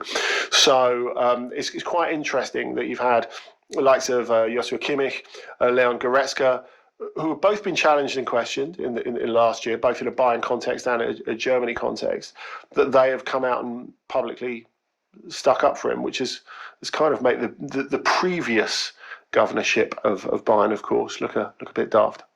It does. Thank you very much for that question. What I can add to that is that I'm reliably informed that the Tartan army have got their tails up. So if I may just send out a warning to Germany, make them play on a plastic pitch. You can lose your grasp. Tim asked this question. What player do you expect to be the breakout star of the next 12 months, Lars, particularly with Euro 2024 on the horizon? The breakout star? Yeah. The breakout. That feels very definitive. And it's also bad news for me because I had something else I wanted to answer on this one. Listen. Go on. There's a player I want to flag up. Like I'm bringing the Nordic bias. I always do, but I like to. We have a young winger in Norway now. Well, he's not in Norway. He's playing for Club Brugge, but called Antonio Nusa, who's an 18-year-old wide forward type. He looks incredibly exciting to me. He's one of those quick, lively, wide-forward types, but the thing that makes me very excited is that he can go both ways. I mean, he's two-footed. When he squares up against the fullback, he's equally comfortable going on one side as he is on the other, and that is an absolute nightmare to defend against. Now, he's still a bit rough around the edges. We've seen him involved with the Norwegian national team setup already. He's just 18 years old. He's born in 2005. I think it makes you feel old. Yeah, he's at Club Brugge. Chelsea were after him in the summer and were prepared to pay a lot of money for him, but certainly the line that's being pushed is that he wasn't, prepared to leave Belgium yet. He felt he was in a good place and he was getting a lot of game time. He will not be at the Euros, obviously, for reasons we need not talk about. No, we can. But, I think we have someone who could be a genuine star there on our hands as a wide player in Antonio Nusa. He's very exciting. I'm sure he'll go to a bigger club next summer. And, one to look out for, definitely. Andy, clearly, Norway are not going to make it to the Euros next year, but we don't talk about that. Can you think of another breakout star? Well, I think he might be at the Euros, might not. So I was going to sit on the fence and make the most of the playoffs there. Georgi Sudakov from Shakhtar, central midfield player, still only 21 years old, bags of experience, really, really good in this season's Champions League. I would expect him to be the next big player to leave Shakhtar. He can go around players. He's a wonderful passer of the ball, and the weight he puts on his passes, he's an absolute expert. It's like watching Ronnie O'Sullivan with a cue. It's extraordinary, and I think he's grown a lot this year. So I would expect him to go the way of Mudryk. If Ukraine were to qualify for Euro 2024 and they were to hang on to him up until the tournament, then I think he could have a good tournament and that they could knock him out for a lot more money. Because, of course, you look at the way it went with Mudryk, where they were looking at selling him to a Premier League club, or it was going to be Brentford or Leverkusen for around 25 million. And then he exploded in the Champions League and they ended up selling him for 4 times that. I think still in this era, which we see a lot of football on telly and there are no secrets supposedly and all that sort of stuff, I still think a big performance in a big tournament speaks volumes for you. And if he were able to do that, that would be another opportunity for Shakhtar to cash in and get some much needed money. In terms of like slightly older players, so far this season, I've been really impressed by the strides made by Eric Junior Dina Mbimbe, who came through the PSG Academy, who went on loan to Frankfurt and now has gone permanently there. There are just there's always been little flashes that suggest that he can become not just a serviceable, but like a special player. And we're seeing a few more of those. Certainly, if you go back to Bayern's 5-1 loss in Frankfurt against Eintracht, he was brilliant in that. Him and Omar Mamouche and Hugo Larsson, if we're on the Scandinavian tip, were excellent in that game. So Dina Mbimbe, I think, can be a player who becomes not the breakout star, but definitely a player who could maybe find a level at an even bigger club. It does seem as if the Euros are the perfect platform for breakout stars. As much as you were saying, Lars, that your breakout star won't be making the Euros, as Andy said there, you have a good performance at a tournament like that, which is the perfect opportunity, not too high level, if you like a World Cup where you can get lost in, but somewhere that you can express yourself on a national base. The Euro seems to be the perfect place. Yeah, so I mean, we've gone, this being OTC, we've obviously gone a little bit obscure with the answers, but with the question being like the breakout star, could we pivot towards like someone who's already known but is about to become a superstar, partially due to the Euros? Is it possible then? I mean, we've just discussed that Germany are likely to be a bit pants, but if for some reason they're not, maybe that could be to do with Florian Wirtz, and maybe this could make 2024 the year of the Wirtz, who has obviously played, like he's closing in on 100 games for Leverkusen, so he's not exactly unknown, but he's someone who has the talent to be one of the absolute sort of top 10 footballers in the world, I'm certain. And obviously he was set back by a terrible injury at a very young age, but he's back and he's playing and he's looking great. And he's obviously playing very, very well for Leverkusen and is part of what's driving them on. And maybe Nagelsmann can find a place for him in the Germany team and he can drive Germany to success this summer. That could be something. I think that's the thing, really. You just wonder if with Wirtz, are Germany good enough to carry him in the same way that Leverkusen are? I mean, if I was him, I would be going off to camp and saying, "Can I bring Granit Xhaka with me?" Let's pat ourselves on the back now. It's time to pat ourselves on the back. Because I'm not that bendy. Like, I've started stretching more and stuff, but it's like I find it very difficult to get around the back and just sort of. Can I reach the back? Mate, you scratch my back and I'll scratch yours. If I use my phone, I can just get around and. Okay. Yeah, that kind of works. Let's forget about the back analogy then and just get straight on with the questions. Thank you for your question, Nick. Thank you so much for the amazing content this year, you say. I've been loving all the new shows. What's the one story that you wish you could have covered this year but haven't had the chance? Andy, do you want to go with that first? Firstly, thank you, Nick. Secondly, the beauty of OTC is nothing's off limits, really. So we don't really give anything a wide berth. We get to give a bit of time to everything, and that of course is the beauty of the return of a question, your question show on Ask OTC, that we get to do everything, and we get to scratch your various itches, to use Lars's, well, not actual metaphor, wasn't it? He was literally scratching his back.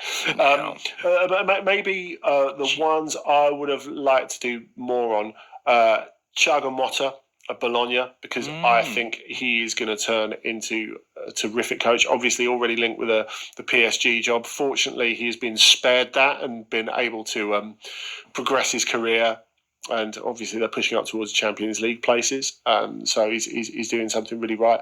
Let's do some more on the Toulouse and Milan thing at some point as well, because the whole Redbird thing, and we were talking about multi-club models recently with Lars, and it's interesting, the model at Toulouse and what they've employed there, the use of the Dutch market, having like a former sporting director as your president in Damian Comoli. Toulouse are an interesting story, even if they've been struggling a bit in the league. I suppose, Lars, we've rinsed out all we can say about Norway. Last year. Don't test me, Dawson. Don't test me. Listen, I'm sure I can always think of something, but I think personally, in terms of what I could have brought more of, being introspective, for all my Nordic bias, I am a little bit too Norway focused. I think definitely in the upcoming season, if you'll still have me, maybe to me spend a little bit more time sinking my teeth into the other Scandinavian leagues, be a little bit more across Allsvenskan, be a little bit more across the Danish Super League, that aspect of it. I think there I can bring even more Nordic bias to on the continent in 2024. Let's not forget Iceland.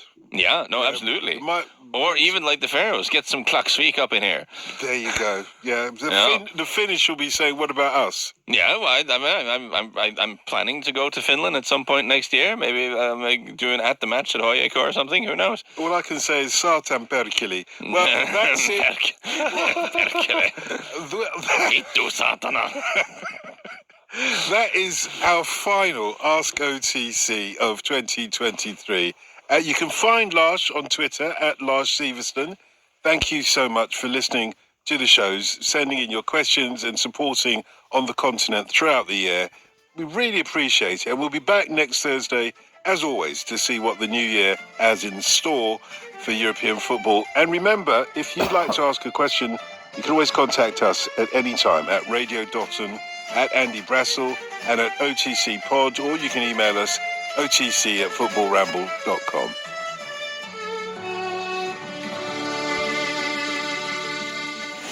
I was gonna put the in the EP in Liverpool. I was gonna put Liverpool, but I feel like putting the Guardian on. But the Guardian's gonna talk about the news. Let's put the Liverpool on. I will fast forward a bit because it's gonna go too much. Anyway, sometime. This is the Blood Red podcast from the Liverpool Echo, giving you the inside track on all the big talking points from Anfield. Hello and welcome to the latest Blood Red podcast from the Liverpool Echo. Sorry about that, we were still talking. Okay. I don't know. That's one thing I like to say. The other thing I like to say, God help me. God help me. God help me. I'm Chilean. I live in Australia, and there's a lot of potential to do things. I've talked to people who are from Germany. I talked to people who are from Ecuador. I talked to people who are from the United States. I talked to people who are from England.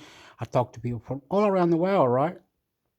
Not around the world, but I listen, I reply, I do things, and I say to these people, or I write, or I text, or I message these people and say, in Australia is 50-50, maybe less, maybe more, that a player or a competitive challenger will play in English Premier League or some sport that is in the world. Australia is not the best, but some good and some bad. Like cricket, we are good at the cricket. We are like 50 good to win the World Cup.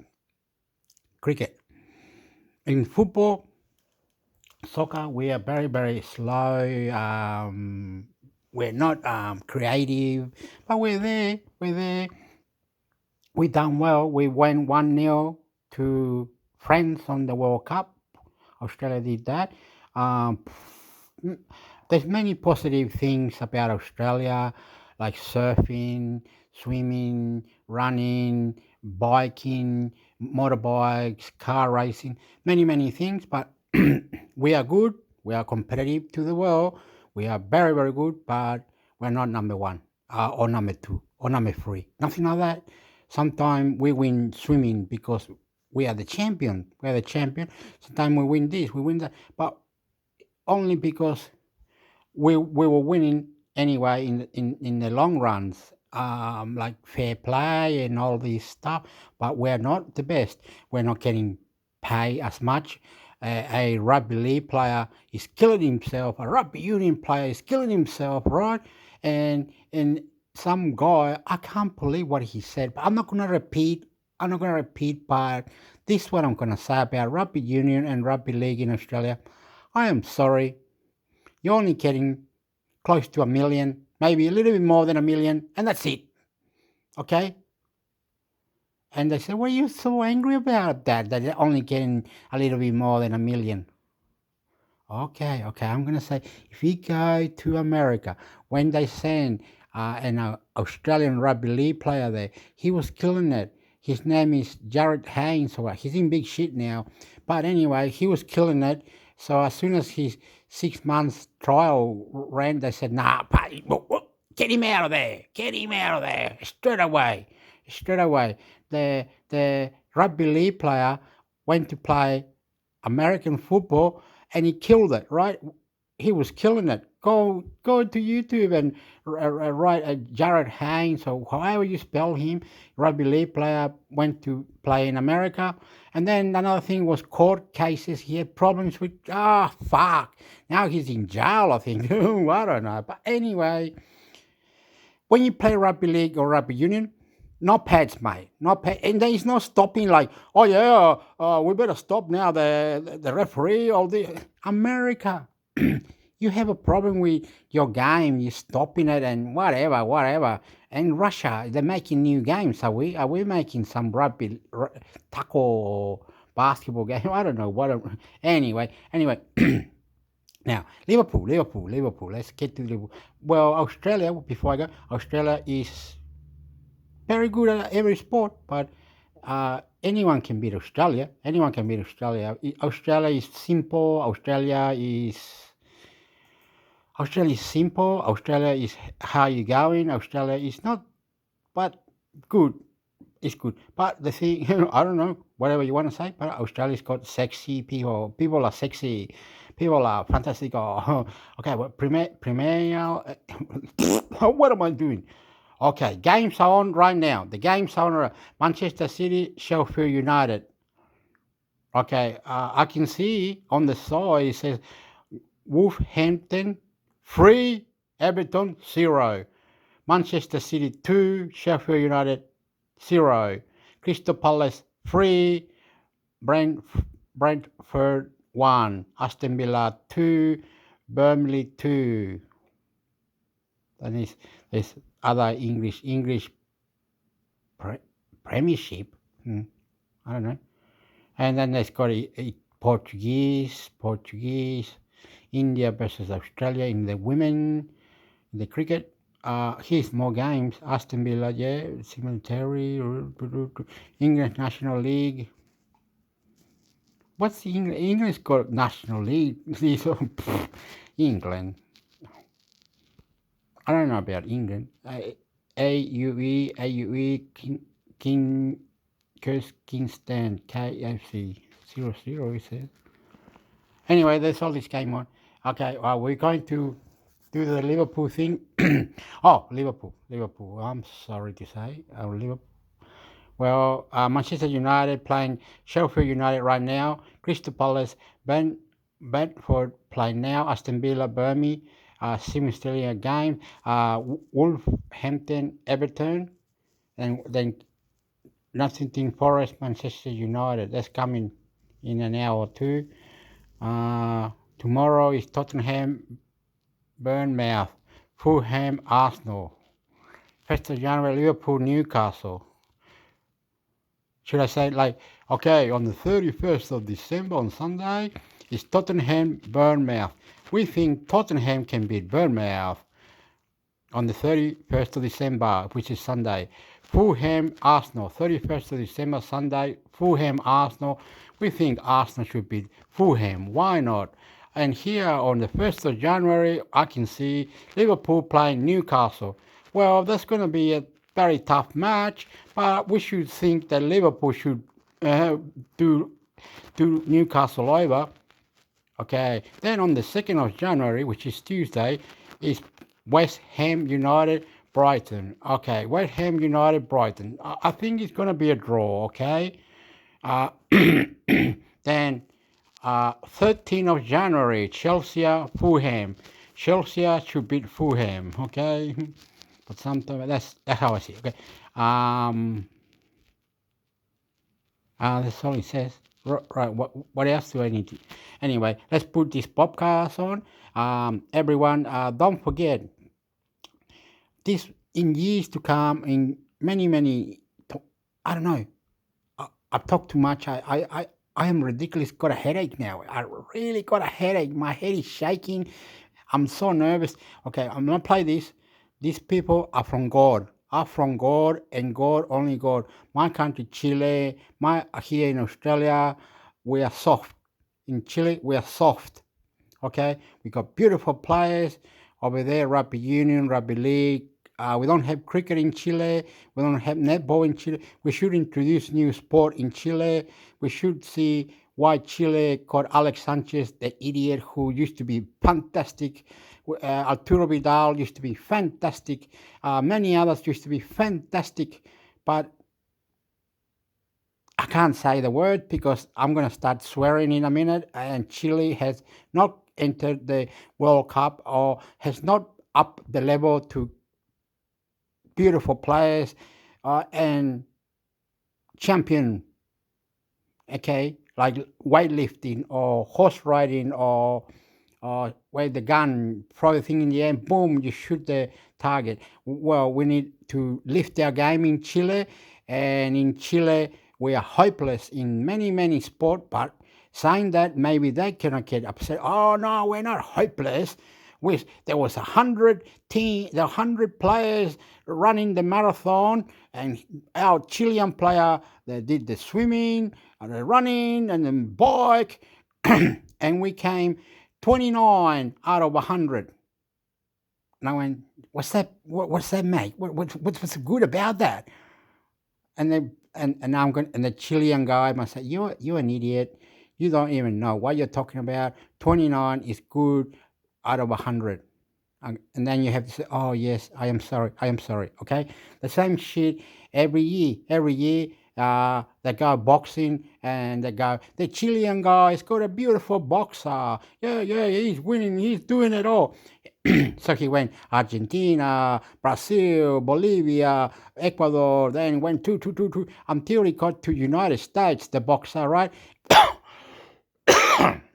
And when the boxer got to the United States, The Chilean guy, he was already beaten up and all this.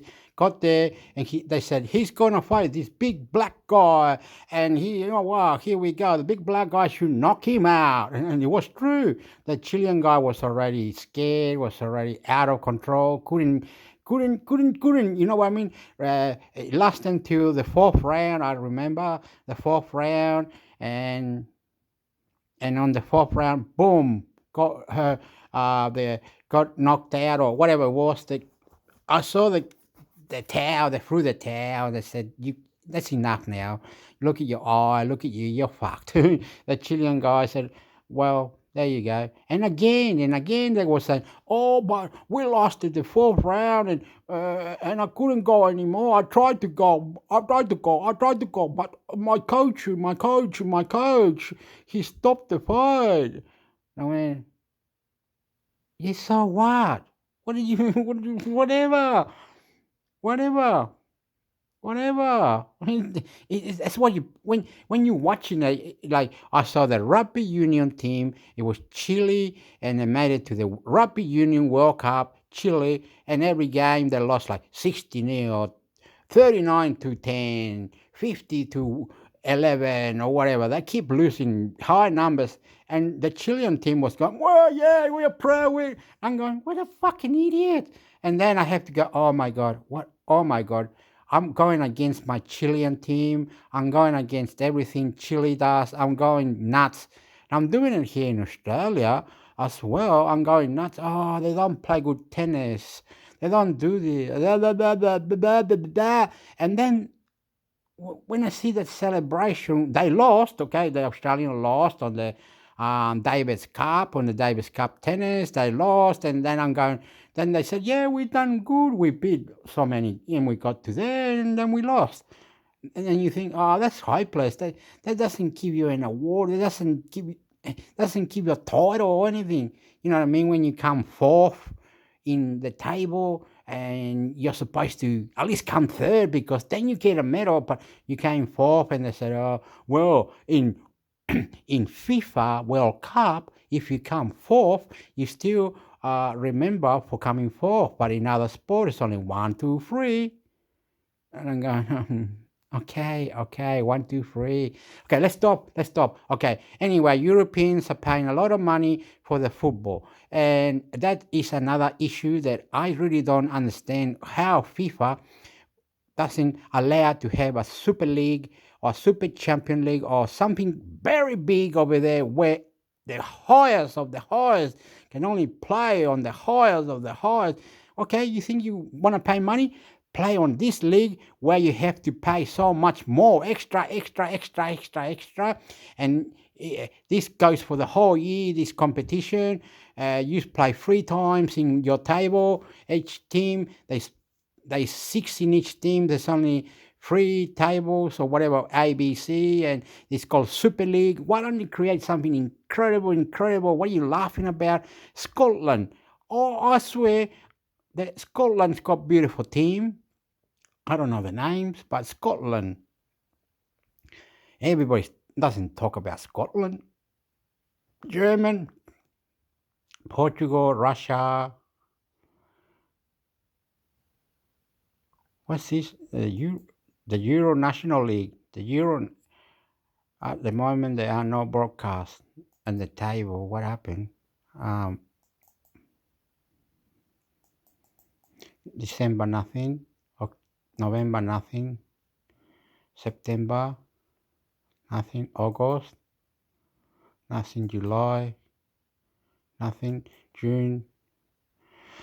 On June they had the UEFA National League. Croatia versus Spain 0-0.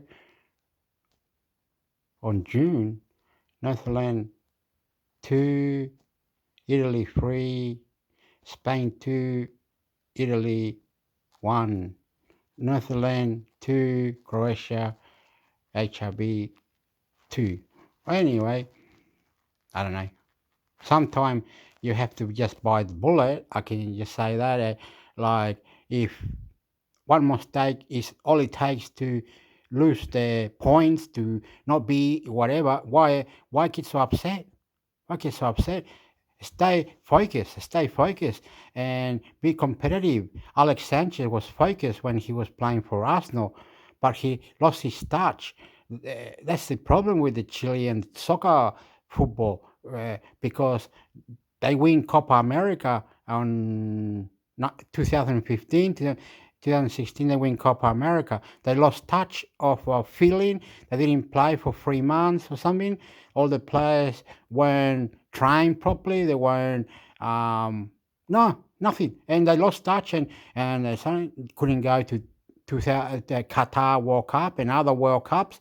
Could not go to it because Chile was out of touch, and they weren't putting the proper players in it, and they weren't training the players hardcore. They weren't doing shit, man. They weren't doing shit, and they keep not putting.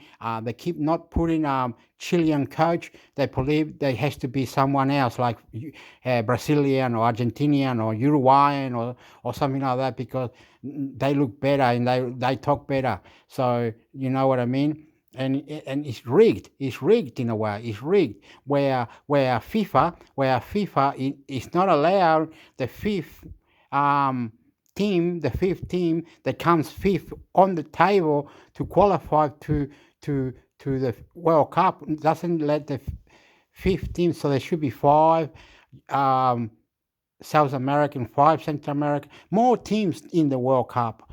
But there's not. And when the Copa America comes, sometimes United States doesn't play on it, and sometimes they invite other countries to play on it, and sometimes they don't, which is rigged. I don't know how to explain this.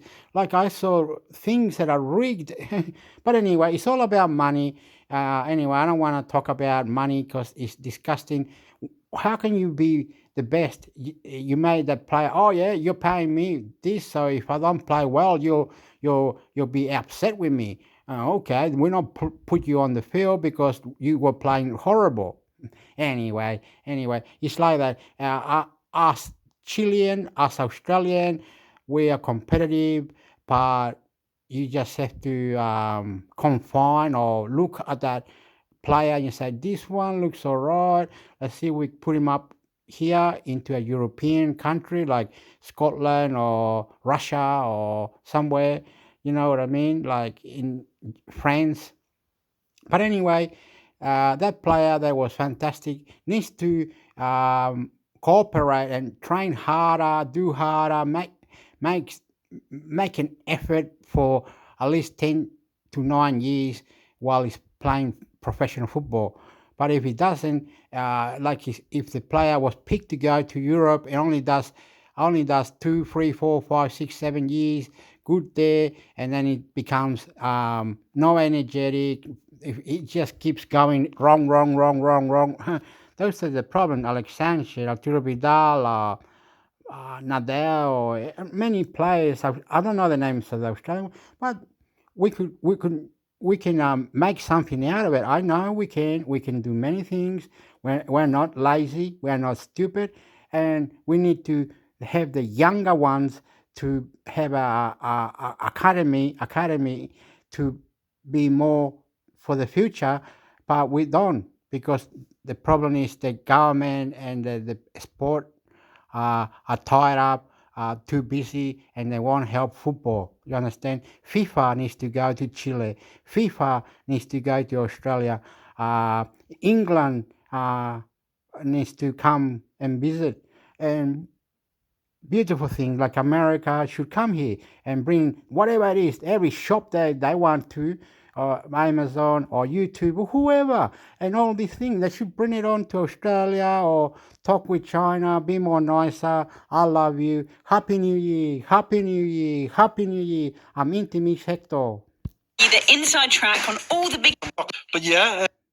With him, he can do it. It's just, why not take the easy ones that Salah, will take 99% of the time. I think that's just the difference between him and someone like Salah at the minute. He's not that ruthless striker that we see. That ruthlessness, that comes back to what I meant a bit against Arsenal. It's like, I think there's too much of that in the Liverpool team at the moment to take them that one step further. I think if Núñez had a bit more of that ruthlessness, we'd see a better player and and the team would take the team to new heights. But like, I just think my issue with him is he doesn't have enough influence on games consistently. We seem to go through a 6-game spell where we go, wow, Darwin Núñez, and then 6 games where you're frustrated with him. And again, the United game was another example of I just think the forward line not being influential enough when you really needed them. But sorry, go on, Tom. But he's still having the problems with the offsides. He was offside 2 or 3 times in both games. I think him and Alanga, the 2 most offside players in the league this season. I think it's 16 each. They've been offside. It's not even like ones where he's just gone a bit too early. It's so many times I think he should be looking across the line and getting himself back onside. He just seems to be daydreaming, and that, or just not switched on. So that is hugely frustrating. But go on, sorry. So that's something. Yeah, he needs to work on that. I think that's actually more annoying than the actual finishing problem, because that's something you'd work on in training or should know as a player by his age, when to run, when not to run. But he just seems to be just always in the wrong place, or when he'll get the ball, it's not quite sure what to do with it, and it's very clunky at times. It's not very easy on the eye watching him. I mean, that's fine, but as long as you score, but he's not been scoring either. So I think if you compare him with Jota, it's, the complete opposite. He'll come on and take one chance and score, and that's the difference. I think Jota's the best finisher apart from Salah, obviously, at the club. Yeah, see, I think Jota quite often, I think he gets lost in games a little bit, but like you say, he's more influential in the final third, and it was great to see him back, wasn't it? And scoring, and I think Liverpool have massively missed him, especially in those games against Arsenal and Man United, where you just needed something a little bit different, where that the ball is going to be in the opposition box a fair bit. And, the United game especially, they were taking a lot of shots from distance, when you thought if they just, work it in a bit more. But without someone like Jota, they're not taking those types of chances. So, yeah, I think it's massive. And again, I go back to, I think the rest of the Premier League are underestimating the injuries Liverpool have had this season. They've had some really, really bad injuries, and you look at the state of the squad now, no left backs now, with 2 pretty freak injuries there, a centre half who is out for the season, who would be playing probably the majority of games, and that has knock-on effect, because Joe Gomez, who's been playing in right back and centre back, is now going to have to play at left back for a spell. Jota still had James Milner. Yeah, but could have played him everywhere. Midfielders going down, 2 of which have not played all season. And then now we're going to have 2 players going off to different cup competitions. So, I look at teams like Arsenal, who, they've had injuries here and there, but they've not been hit anywhere near as hard. And that's probably the most impressive thing for me about Liverpool this season, is they've managed to only be beaten once in a very controversial game and stay in touch, and not just stay in touch, put themselves top. The Blood Red Podcast from the Liverpool Echo. The Blood Red Podcast from the Liverpool Echo. But it's a weird season, isn't it? Because I feel like the first half of it, every team you look at them, every set of supporters will be thinking we should be further ahead, or we should be more in touch. I look at Liverpool and think so many missed opportunities, and I worry that they'll pay for them. But sorry, going back to the Burnley game, I wanted to chat to you about Endo and Salah. I thought Endo, again, was superb. He's really growing into life at Liverpool, and I'm hoping, and this Asia Cup isn't a great thing for him in terms of this, but I'm hoping with what we're seeing with him is just that spell that the players have had at Liverpool, adjusting to the pace, to the style, to the system, to being a defensive midfielder who has to patrol an area of the pitch pretty much alone. So I think it's been quite impressive to see him get to grips. There were times early in the season, especially in the Europa League, I really like the way he passed the ball. He fizzes it forward with a lot of purpose. He's good in the air, especially for his size. He's got a good leap on him. He's quite influential there, but he was just, you felt like he was picking up bookings and just was like a second slow. You reminded me a little bit of Lucas. I used to like Lucas a lot, but what was probably stopping him from being the next level was just that little bit of quickness across a couple of yards and just reading the game maybe a slight bit earlier. But we're seeing him come to terms with that, and he's become a really influential player for them, hasn't he, over the last month or so? Yeah, it's bad timing for him. This coming up when he's in such a good run and playing every game, which he wasn't obviously earlier in the season. So, he's taking his chance in the team. You just worry a little bit when he comes back, whether he'll get straight back in or not. With McAllister now coming back, it will be interesting to see what Klopp does in terms of that when he comes back, and if he goes straight back in or has to try and work his way back into the team again like he has done before this. So, I mean, Liverpool want him back as soon as possible anyway, because it's just another option to have, and when you've got all these games coming up. So, I mean, it's pleasing for him that he's been playing well. Liverpool needed someone to kind of take control of that position, really, because they tried a few people there, and McAllister looks good at times, not so good at other times, and I'm sure McAllister doesn't really want to play in that position anyway. So if Endo continues playing there, it does free up the other option of just having McAllister in midfield to the side of him on the left or the right, or Szoboszlai as well. So yeah, it just gives Liverpool another option in that part of the pitch, and the fact that he's doing so well, it does raise the question whether Liverpool will look to sign someone else in that area. That's obviously been a position that been a lot of talk about potentially signing someone, Andre or Joel Palhinha. So yeah, I mean, I can't see Klopp bringing someone else in if he rates Endo so highly, which he clearly does. He obviously sees him as that person to fix that position and be the main player, which I don't think many people really saw him as when he was signed. It was kind of seen as more of a stopgap signing. Or well, I did even just say that whatever happens, he's not long term, is he? I mean, no, he's the wrong size of 30. Yeah. So I think even if Klopp does see him as the immediate future, and Andre, who's 22? Yeah. Surely, and as well, if you take into account that a lot of these players in this position, especially, seem to need the adjustment period, then why not sign someone sooner rather than later who can adjust and get some game time whilst Endo is in and out, and also whilst the rest of the midfield is in a bit of a state of flux, I think, at the moment. Yeah, I mean, I would like to see Liverpool do that, but I'm not sure whether they will. No, I agree. Sorry. Yeah, I mean, it would be a good surprise if they do, but I don't know. Just from Klopp's comments and what we've seen in the past in January, they seem to be very reluctant to do anything big unless it's absolutely necessary to the team. Yeah, or whether they find a deal. Yeah. I mean, I think Liverpool, and again, I've got transfers written down, so we'll come to it in a bit more detail later on. But Liverpool seem to take opportunities in January, don't they? The Cody Gakpo thing, was probably not a deal that they were going to do in January, or that they even needed to do last January. But they obviously saw a chance to do it. Zach Emerson on Facebook's asked, do you think Salah is more unselfish in front of goal this year compared to previous years? It's a good question, because I don't think I've detected it, but I don't think he's more unselfish in front of goal, but I think he is more of a team man in terms of a leadership role, in terms of he seems to be a bit more involved rather than just being sort of, I don't know. It's hard to answer. It's a good question, because I don't think I've seen times where I thought, well, Salah could have shot there and he's passed, because he's just not that sort of player. But he does seem more involved in the Liverpool process overall, and I think I wouldn't be surprised. And the things you hear is he's more influential, perhaps behind the scenes. And I wonder whether that's a role that he's now growing into in the team. And again, I wonder whether that's a way of Liverpool saying to him, look, you're important.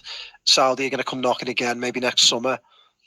You can go and be someone in Saudi, or you can be an influential Liverpool player all round, in the way that Van Dijk is, behind the scenes as well. What do you think, Tom?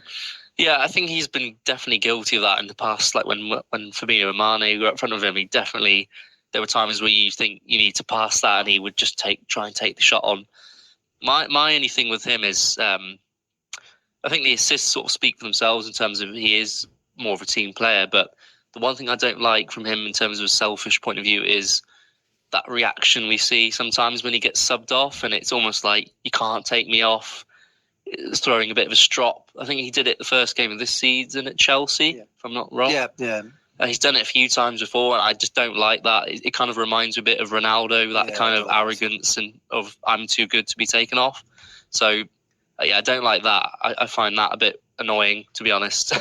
So I hope he stops doing that, because it's quite frustrating to see that. But if you hear other players talk about him, he seems to be a bit more of a voice, perhaps around the training ground, perhaps with some of the younger players. I mean, I've always got the feeling that, not the feeling, that they say he's first in, last out the gym. He's often putting in extra work. But I think perhaps in the past, where he's been a bit more solitary, now he's sort of passing on advice. Now he's taking youngsters to one side, taking other players. So I think we're seeing a more unselfish Salah as perhaps a person, rather than maybe just on the pitch. Rob Meta has thanked us for clarifying the twist. I mean, I think there's been lots of twists and turns in this title race so far, Rod. I mean, the fact that it's in capital letters, it's just YouTube loves capital letters. You like us when we shout things at you, so I'll shout twist. But there was a twist, because we've talked Endo Salah. So the next twist was the West Ham game. Did you watch the Arsenal-West Ham game, Tom? I only saw some of it, because I had football on pretty much every day over Christmas. So I was told I couldn't have it on another night. But I watched, I saw some of it, first half. Yeah, I watched a bit of it, and then I turned over and watched Saltburn. Overrated. I thought Arsenal were going to wipe the floor with West Ham. They had a lot of the ball. They were probing and passing. Odegaard looked good, playing little balls through. Saka was getting on the end of them. And I suppose they had one of those days that I feel like we've watched Liverpool have so many times, where a team gets one chance, scores, and then you just know that you're not going to find a way through. And West Ham, I think David Moyes, football genius. I think he's done an incredible job there, to be fair. I think he's created a really good team. I really like Bowen. I'd love him at Liverpool in a heartbeat. I said to you before tonight, Tom, that I think Souček's the sort of player that would go to most of the clubs and not really be very good. But at West Ham, he seems to have a really influential role. Love Paqueta. I know he went off injured, but I think he's got great ability. And they seem quite solid. So West Ham just did a number on them, didn't they? And I suppose, Tom, it just sort of shows how odd this season's been. Like I said before, I think all teams at the top would probably look at it and go, well, we've not really peaked. We've not really played our best football. We've not really even put together that much of an impressive run, but each of them have kind of had a turn at the top. I know that you have written off Man City this season. Yeah. And I know that you've been a bit of a, you think Arsenal probably stand a big chance. Where do you stand now, this past couple of weeks? I haven't really changed too much, really. I still think that Man City are going to come up short. I know they came back in the end against Everton, but again, went 1-0 down in the game. Again, it's not really something you see from them very often in the part. They would normally take control of that game, then just kill it off second half, maybe get another goal, 2-0, 3-0. They're constantly chasing games at the minute, going 1-0 down. It's so unlike them. And something just doesn't look right there. I don't know what it is. The balance isn't right. They've got a lot of players injured, obviously, as well, which isn't helping. But I think even a lot of their fans are saying it's probably not our year. We're not playing the best football we normally play. Obviously, they're still up there, so they could do it. But I think it's between Arsenal and Liverpool. And I obviously backed Arsenal to win it for the season. But I'm going more towards Liverpool the more I'm seeing at the minute. And that Arsenal game the other night, it just kind of reinforced the point everyone's making about their lack of firepower and attack. Whether they address that in January could change things in terms of their chances. I mean, Ivan Toney's someone that's been mentioned, but that's incredible, isn't it? I'm sorry to interrupt, but I've seen that a lot. Ivan Toney, a guy who's not played for 8 months now. I know. Look, he's a really good player. 20 goals last season. And I think he is the sort of forward that they need, but I still think it's a huge gamble because they'd have to spend big money on him as well to prize him from Brentford in January. So, I mean, that's a gamble, though, isn't it? Probably shouldn't use that word. We'll see what happens with that, but I think it would be a really good signing if they did get him. In terms of how fit he would be and sharp for Arsenal, we don't know. I imagine he'd been training all the time while he's not been playing, but obviously it's different to actually being in the games. Solanke's another one that's been mentioned a little bit. Looks great, doesn't it? I mean, Solanke's one of those players that when he was at Liverpool, I thought you could tell he had ability. He was quite good on either foot, quick. But I just didn't think he'd ever put it fully together.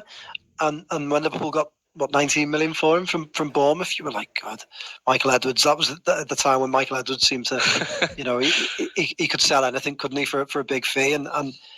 But you're seeing now that's why I suppose Liverpool rated him so highly. But yeah, again, I think he'd be a good signing for Arsenal.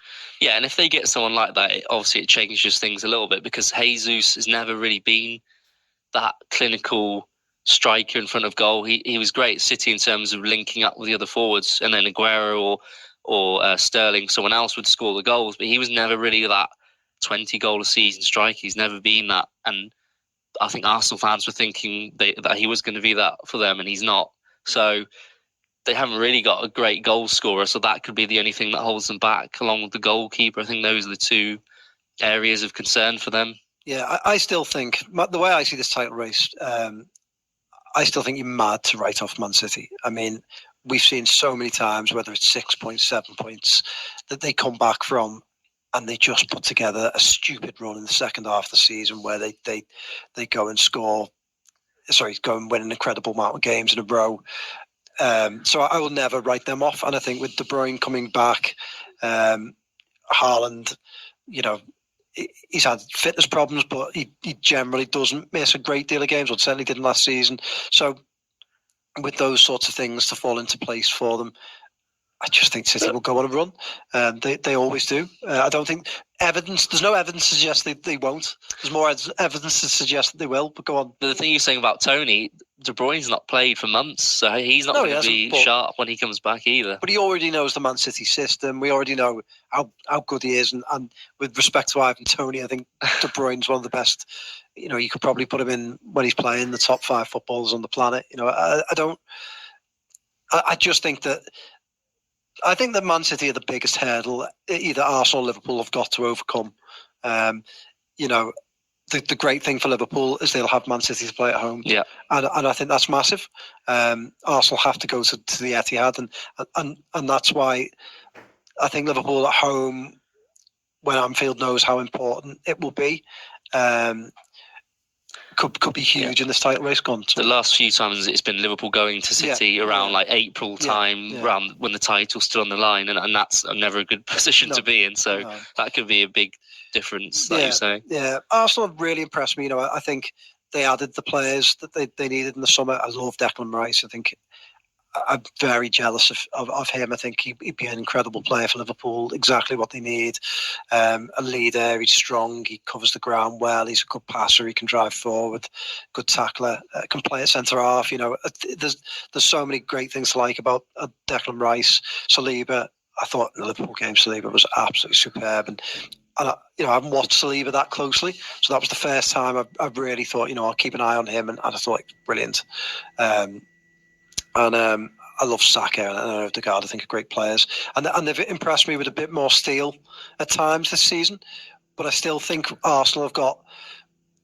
I think Liverpool's advantage over Arsenal is that Arsenal will have that grain of doubt that Liverpool had for years trying to win a title again, which was like, can we actually do this? Can we actually stay in the race for long enough? Can we overcome it? And I think 2018-19, when they won the Champions League and came back against Barcelona, the magic of that, plus the consistency that they showed in the league, showed them and convinced them that they could.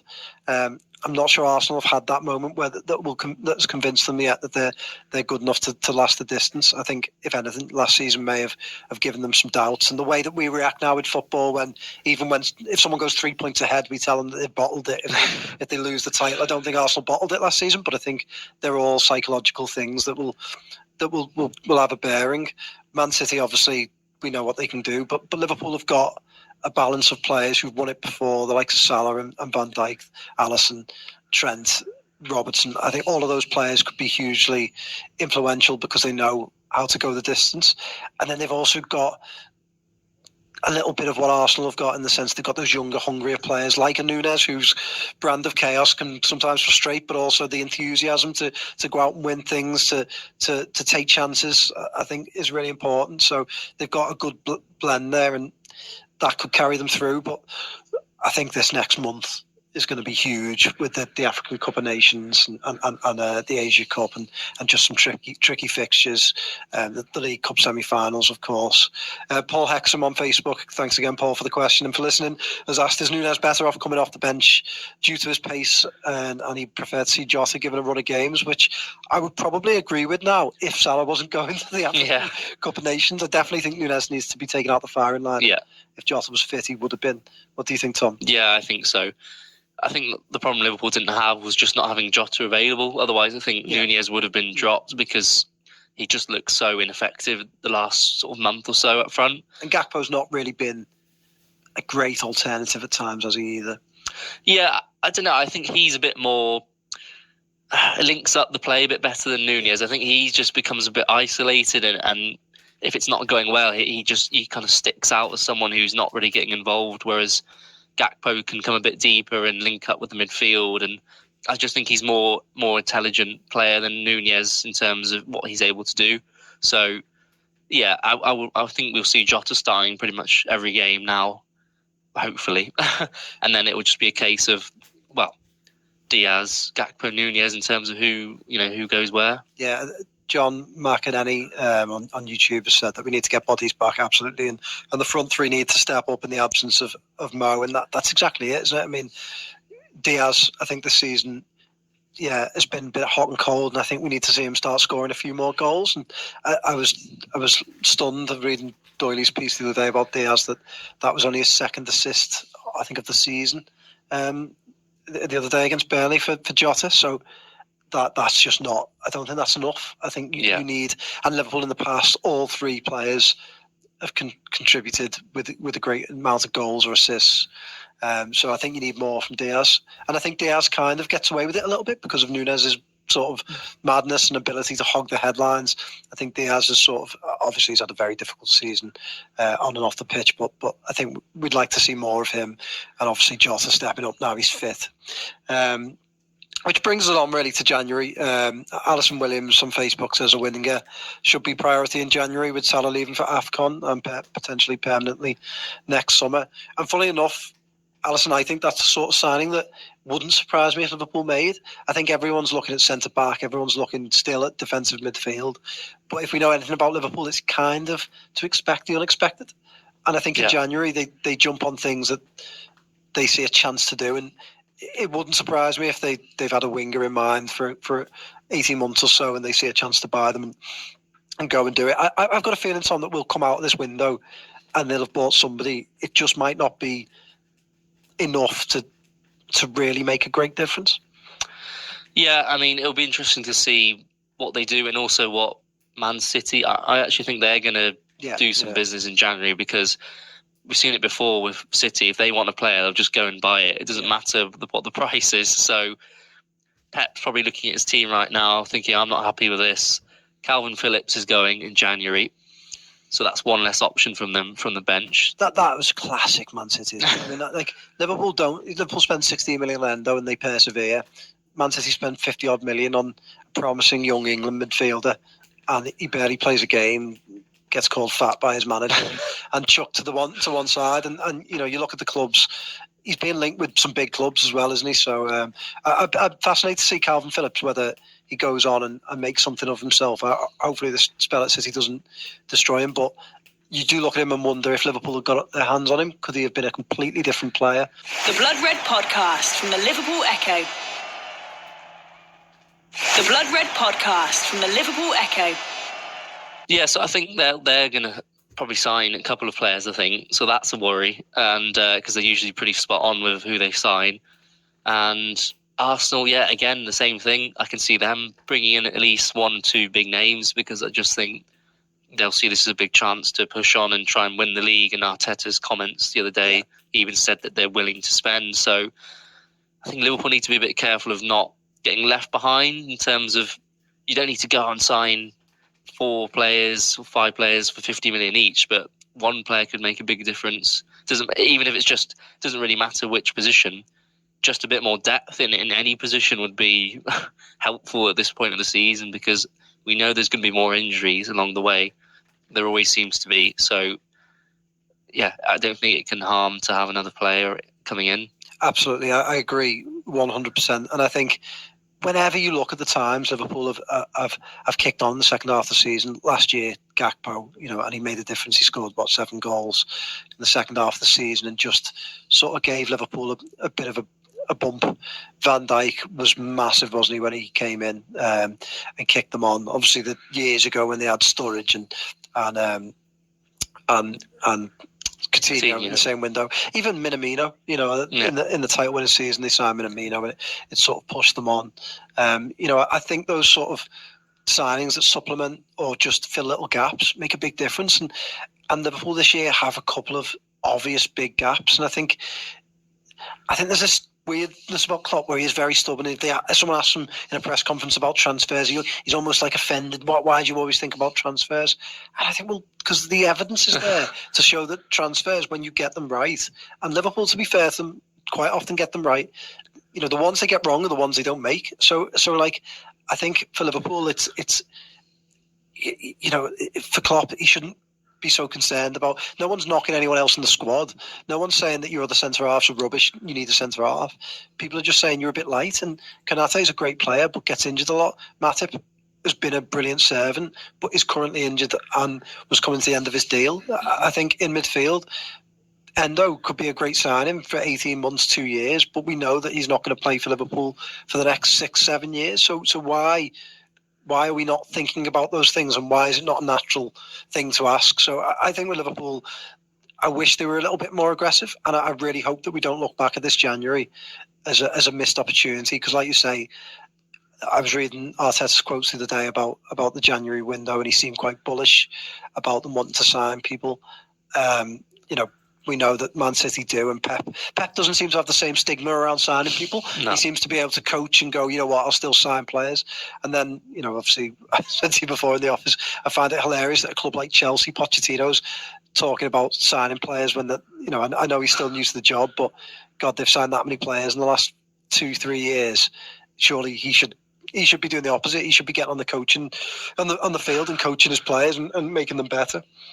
But yeah, I think Liverpool, I just really would like them to be aggressive in this window and just try and get one signing in those areas. A centre back would fill me with much more confidence if they could get one in, because with the left back situation, with Konate's injury record, I really like Quansah. I think he's a really good young player, but I don't necessarily think that you completely kill his progress if you go out and buy someone. I think if anything, you give him an extra challenge to step up to. You give all of them an extra challenge, and that, he'll sink or swim, won't he? And if he swims, then great.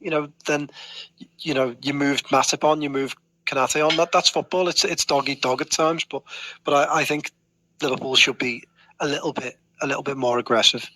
Moving on from January, Tom. A couple of things left to discuss. We'll start with VAR, just because I thought we had an interesting conversation in the office earlier.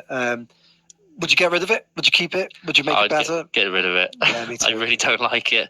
Yeah. I think it's just ruined a lot of things in terms of not being able to celebrate goals, even something like that. Everyone's constantly, is it a goal?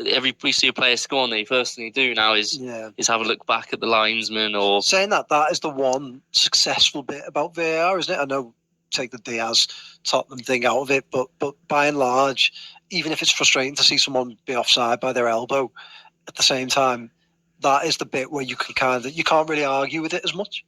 Oh, sorry.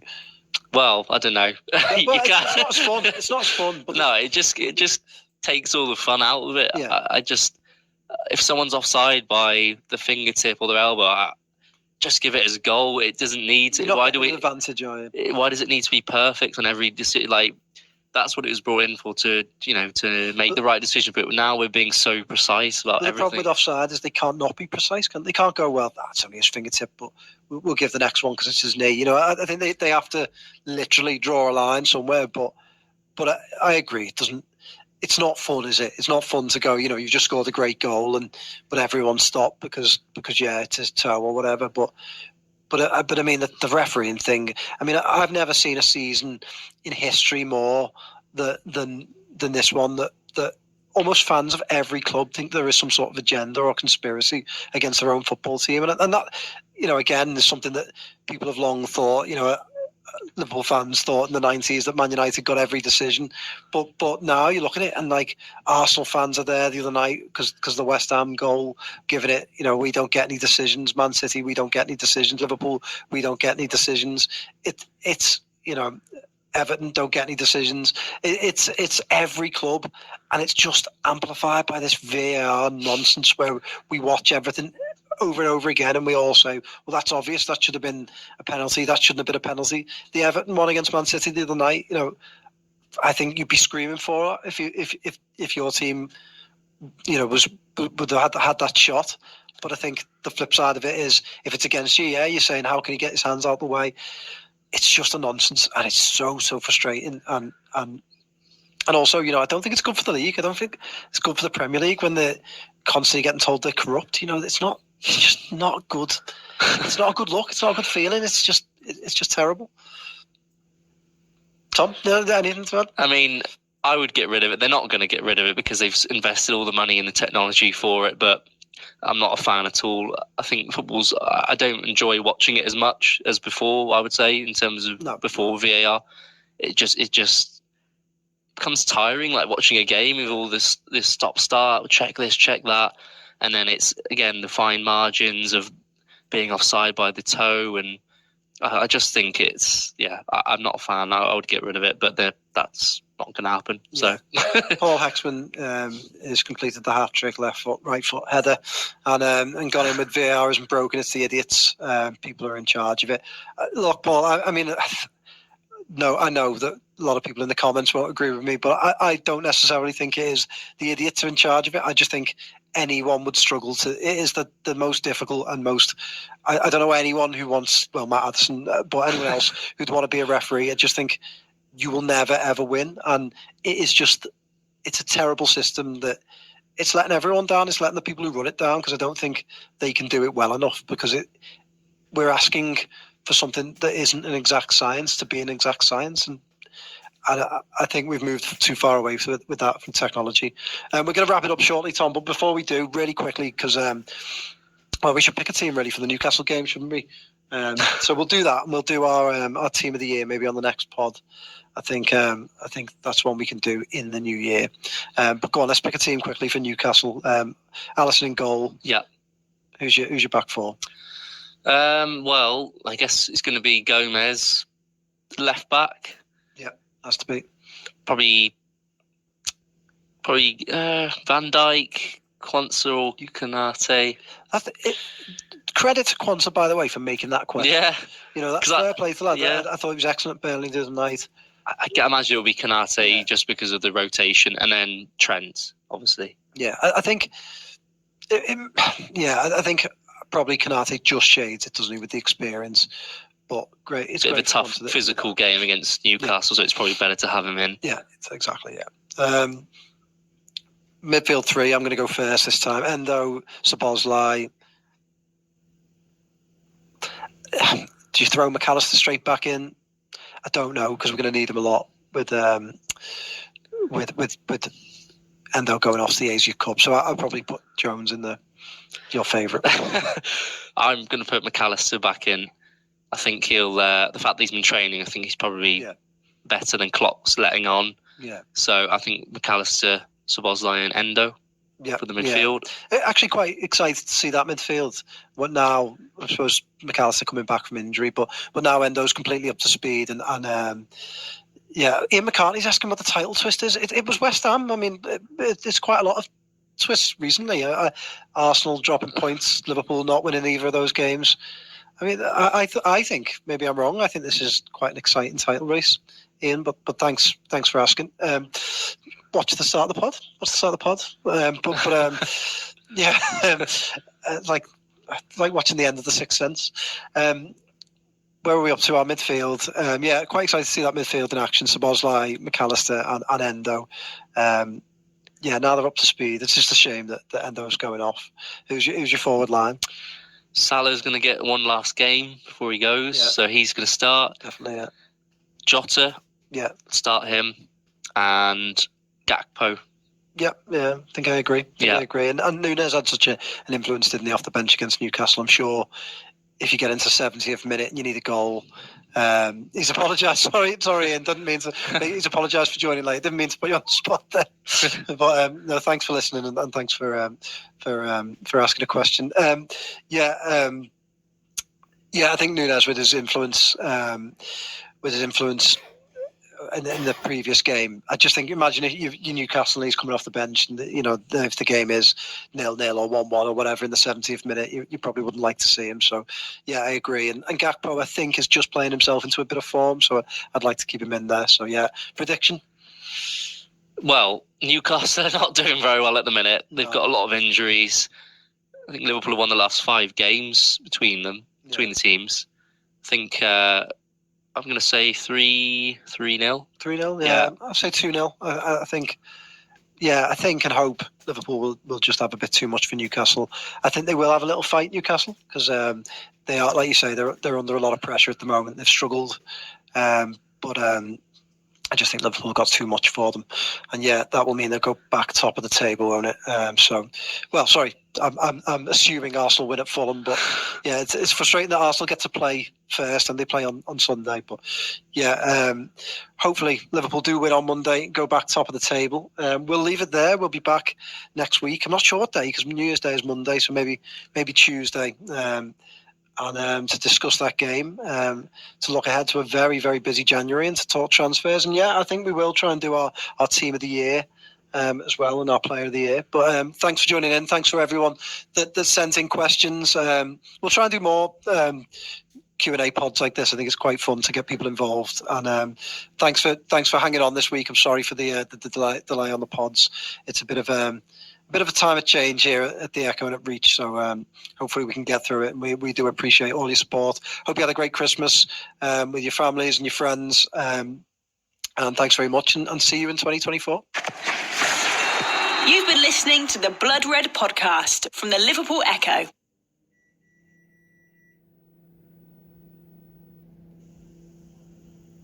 Okay, I'm going to narrate as I do this.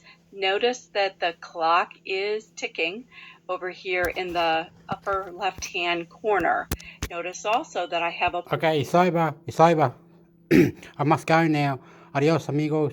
Just like I said, we have champions. We have many champions. We have players, footballer, rugby, cricket. We have all this in Australia. And so in Chile, as well in Chile. But we are not the fastest. We're not the best. But we could try with the best. We can do with the best. And love me. I love you. I love me. I love you. God. Eo, eo, ah. Eo, eo, ah. Eo, eo, ah. Ya, ya, ya, ya, ya. Ya, ya, ya. Lao, Lao, Lao, o, a,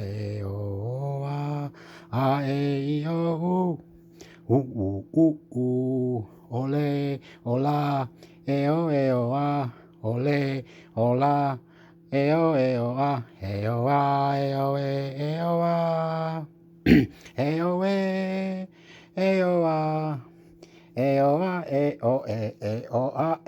a, la re ra re ra ra ra ri ri ra don ta da don ta da ya ya yo ya ya yo ya ya yo ya ya oh oh oh oh oh oh oh oh oh oh yo ya ya ya ya yo yo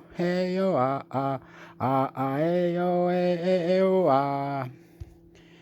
Toma, toma tu vida, corazón, corazón. Okay, viva Chile, mierda. I'm going, brother. I'm sorry, about to cry for love, everything. I'm better than that. God, please. Confusion, international, mountains, river, beautiful people, everyone, God, God, God, on Jesus Christ that died on the cross. Intermix Hector, goodbye from Australia, and his 31st of the 12th, 2023, 4:42 a.m. Thank you, Intermix Sector. Subscribe. I love you.